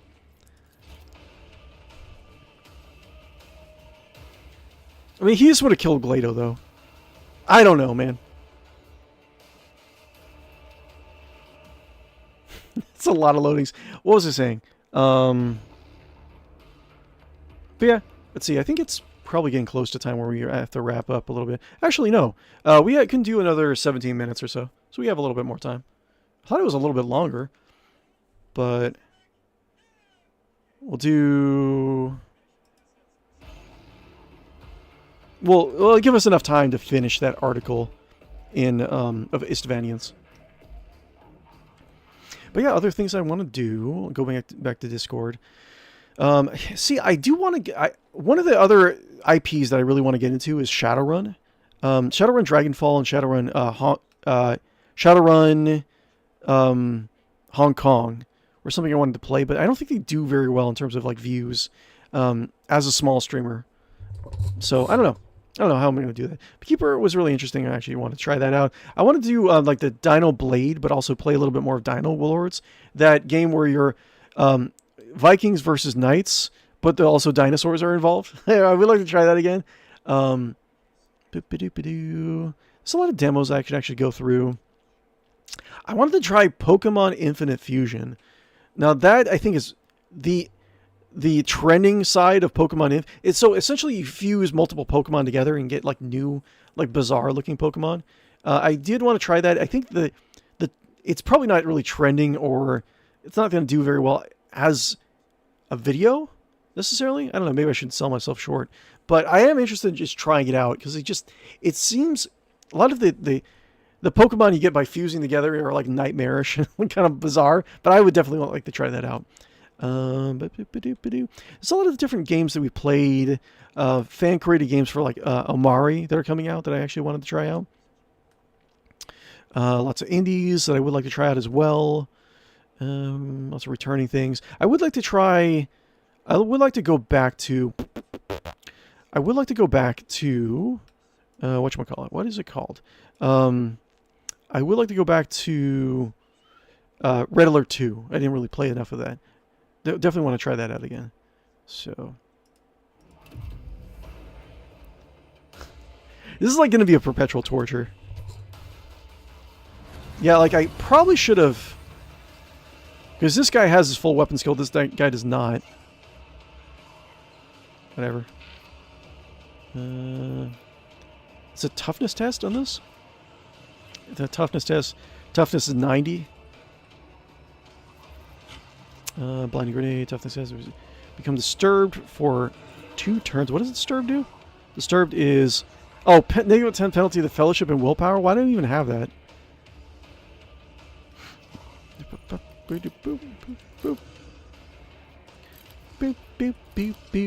I'm gonna die. Order supersede. Yes. 1 block. Ow. Emperor, protect me. Block, block, block, block, block, block. Block!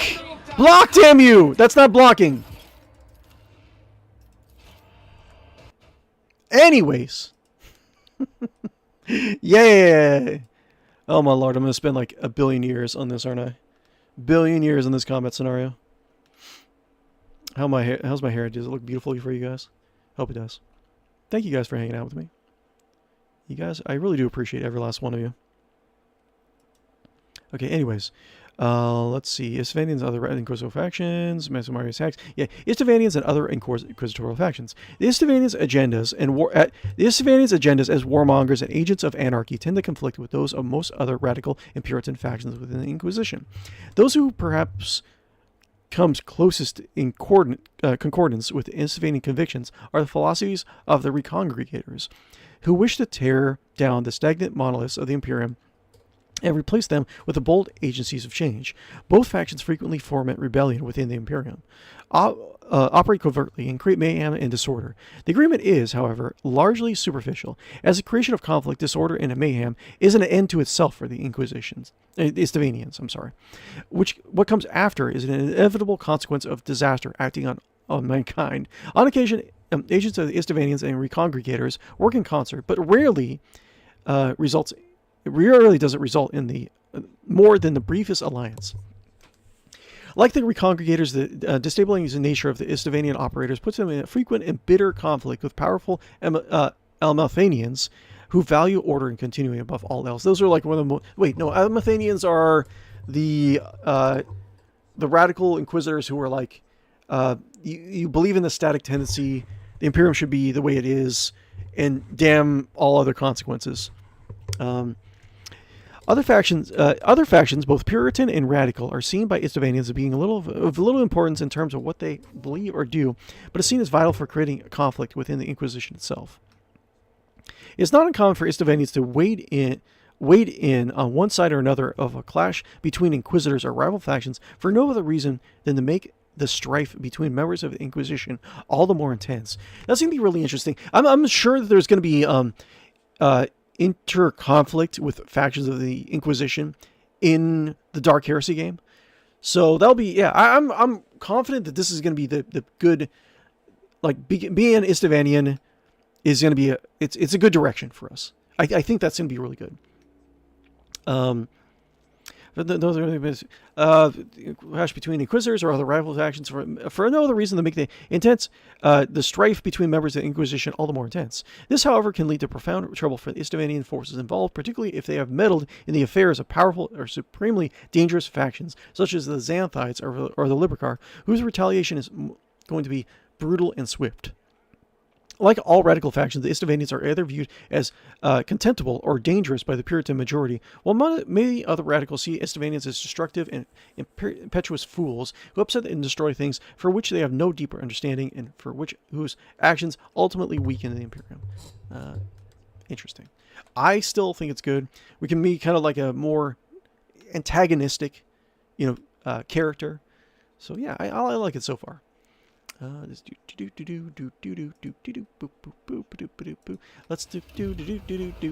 stay alive, please.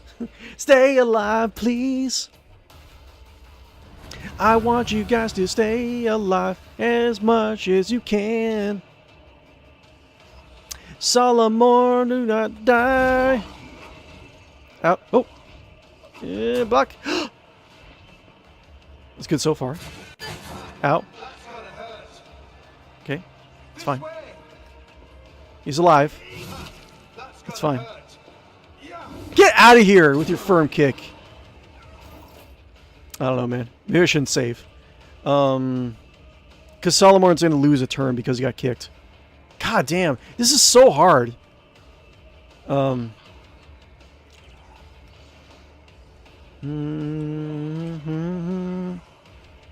Where are we at on this? 21. Let's do.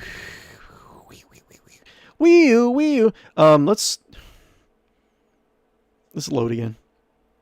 I want to have Solomon staying up, or else it's going to be. If he goes down, then I'm just going to have a horrible luck getting everything into place. One more load. He's almost where I wanted to. He blocked almost every single attack. But I would like to finish this article anyway, so it's fine. We're almost running to the end of the stream. So,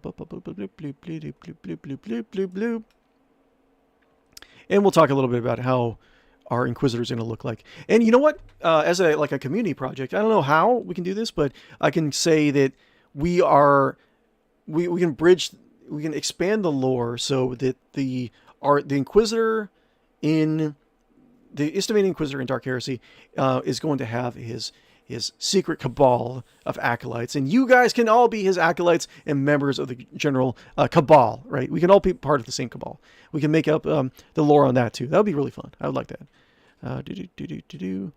How's Toby? Toby, you want out? Oh, the door's open. Never mind. Anyways, acolytes of the 𝕽𝖉𝖚nians. Okay, many acolytes who serve the 𝕽𝖉𝖚nian Inquisitors are drawn from militant arms of the Imperium, are from worlds where strife and destruction is a way of life. Given their bombastic and warmongering nature, this preference is unsurprising. Many 𝕽𝖉𝖚nian Inquisitors have been in contact with the Imperial Guard, Adeptus Arbites, Departamento Minotaurium and the Imperial Navy, who they use to recruit warriors, killers, and saboteurs into their service. Interesting. So we can have like a thematic bent to any of those organizations. I think it would actually be interesting to maybe our was it the Stark was maybe praised by one of the members of the Space Marines, maybe like the Storm Wardens. That would be interesting. Like he has Storm Warden's like flair on his armor, right? That would be interesting. Let's see. Let's see. You want to bombastic here? Who they use to recruit warriors, killers, and saboteurs into the service. Given their proclivities, 𝕼𝖉𝖈 Inquisitors are particularly fond of recruiting and sponsoring survivors into the service. A practice is far from uncommon throughout the Holy Orders, but sits particularly well within the 𝕼𝖉𝖈 mindset. Particularly prized are the individuals who are veterans of great conflicts, who have overcome appalling adversity and beaten the odds to survive. So valued are the progeny of such calamitous events that some extremist 𝕼𝖉𝖈ans will engineer a particular kind of catastrophe. Yeah, we already talked about that. So they can recruit the hardened individuals who emerge from its rubble and ashes. Many 𝕼𝖉𝖈 operators are undertaken covertly within Imperium, often a direct opposition to the Imperial authority. Acolytes who serve an 𝕼𝖉𝖈an master must be more than mere blunt tools. They must be resourceful, capable, or autonomous action, capable of autonomous action, of course, deniability, should they be discovered. Many are trained infiltrators recruited from the assassins cults or other organizations that exist on the borderline between Imperial sanction and heresy. 𝕼𝖉𝖈 Inquisitors must first make sure to completely sever any remaining ties to their acolytes' past lives and ensure that the previous loyalties are stripped away. Okay, very interesting. We could say, like, in our backstory, like, Hark, I don't know, maybe Hark, maybe working name. We can say that Hark might be a clone, but it's not really outwardly specified on that. But he's going by his backs and all of his other. He has a bunch of like brothers, like quadruplets. That would be actually interesting too. Like even if he wasn't like a clone, if he had like he was part of quintuplets or something like that, or like a lot of different like sets of twins. They all looked alike. That would be interesting. He has a very tight-knit family, right? You don't really see a whole lot of like twins or triplet characters in the Warhammer 40,000 universe. I'm sure there is, but maybe not a whole lot. It's an interesting concept for like something with such a high mortality rate, you know? But let's go back to the game. Let's get killed immediately once we load. Let's get killed immediately when we load.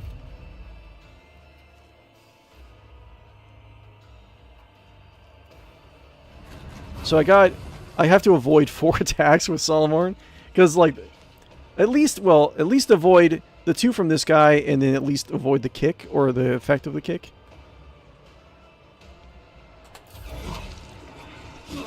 Ow. Ow. Probably just gonna have to like do this on my own time. But sorry guys. Okay, let's see. There's not much more we can read from the 𝕼𝖉𝖈ans, are there? But interesting. So we can determine like what kind of background Hark, or maybe Harkin? I would be a good like Harkin. I kind of like Harkin as a name, but let's see here. Boo. We have options for like backgrounds, Warp Dabbler, Tainted Psyker. I don't know if he's going to be a Psyker, but what are Sin Eaters again? I think Sin Eaters, you have to be part of the Abolitionists, but it may give us a little bit more of an idea of like how to like the background of this character. Sin Eaters are the closest chosen, are the chosen and sanctified warrior executioners in service of the Inquisitor who follows the radical abolitionist creed. Those are like using the powers of the archenemy against the archenemy, These grim men and women have been trusted with the truth of ablationism. The ways of the warp, the alien and the heretics are path to utter damnation.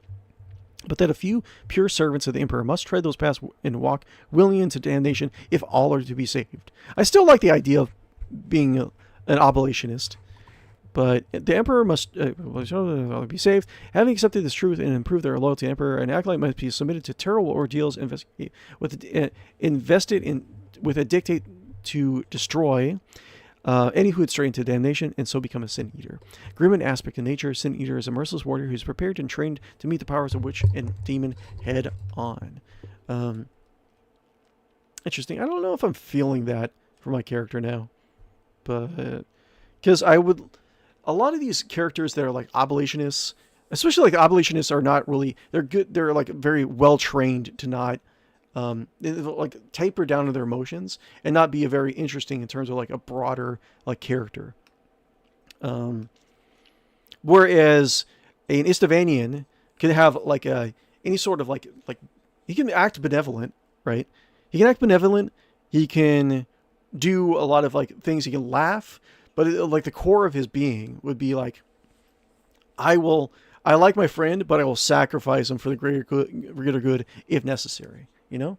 So, anyways, let's go back and let's die in a couple of hits. Yes, I'm a glut for punishment, aren't I?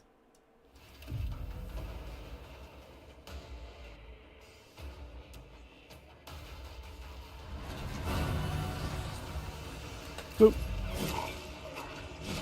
Ow. A colossal mistake. So 2 crits. 2 crits. Why is there 2 crits? Why is he critting so much when he has such horrible weapon skill? Like the random number generation is bad man. Bad man. You guys, owlcat, bad. Bad owlcat, bad. I'm not upset. You're upset.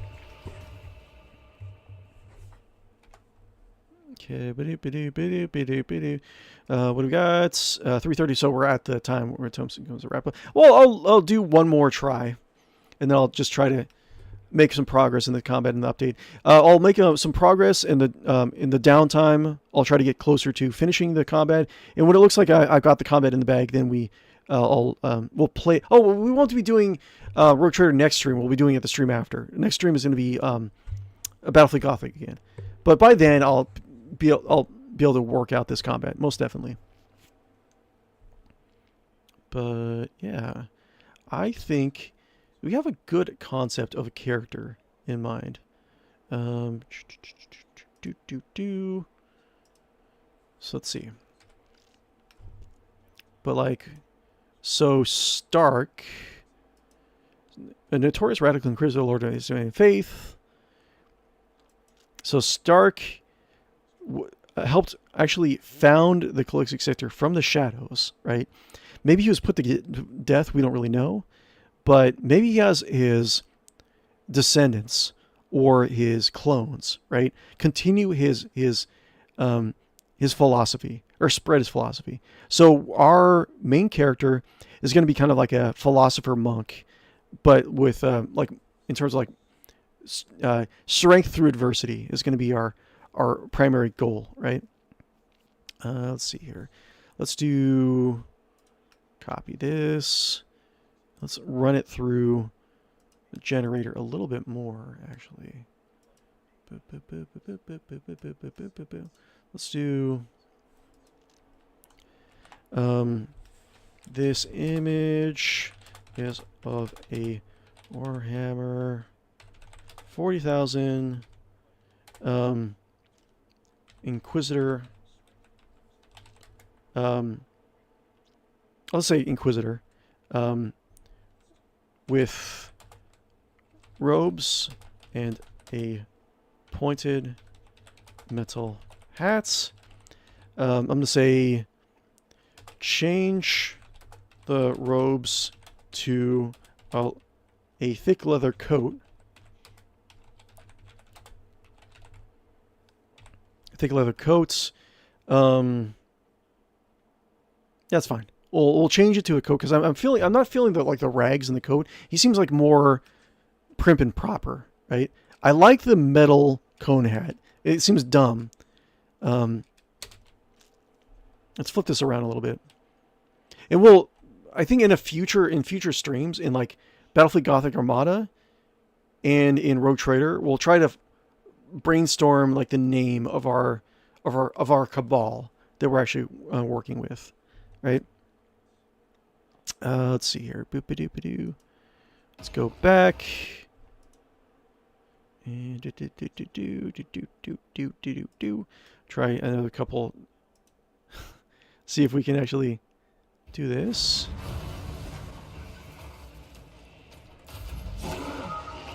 Ow. It's a crit. So 2 crits. Like, okay, so answer me this. Okay. Okay, 60 weapon skill, but how is he going to... Well, okay, 60 weapon skill. God damn it, look at this. He just kills everyone. Look at this! Solomon just dies once, and like everyone's almost dead. Crap. This is like a really hard combat. I think I can do it, though. But... yeah. Okay, I'm going to wrap things up. Guys, thank you very much for attending my stream. I really do appreciate it. You guys are all amazing, beautiful people who deserve all the love in the world. Let me see if this is actually ready yet. Okay, we'll keep planning out Master Stark or Master Harkin or whatever his name is going to be. I think there's potential in this character, so we'll do that. And I got a busy week.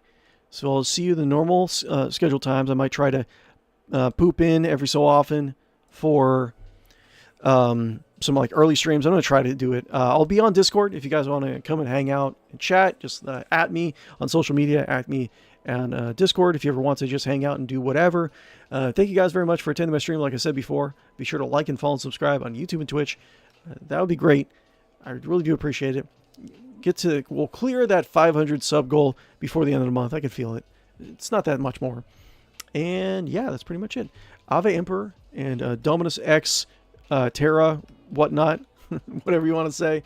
Have a great week, guys. I'll see you soon.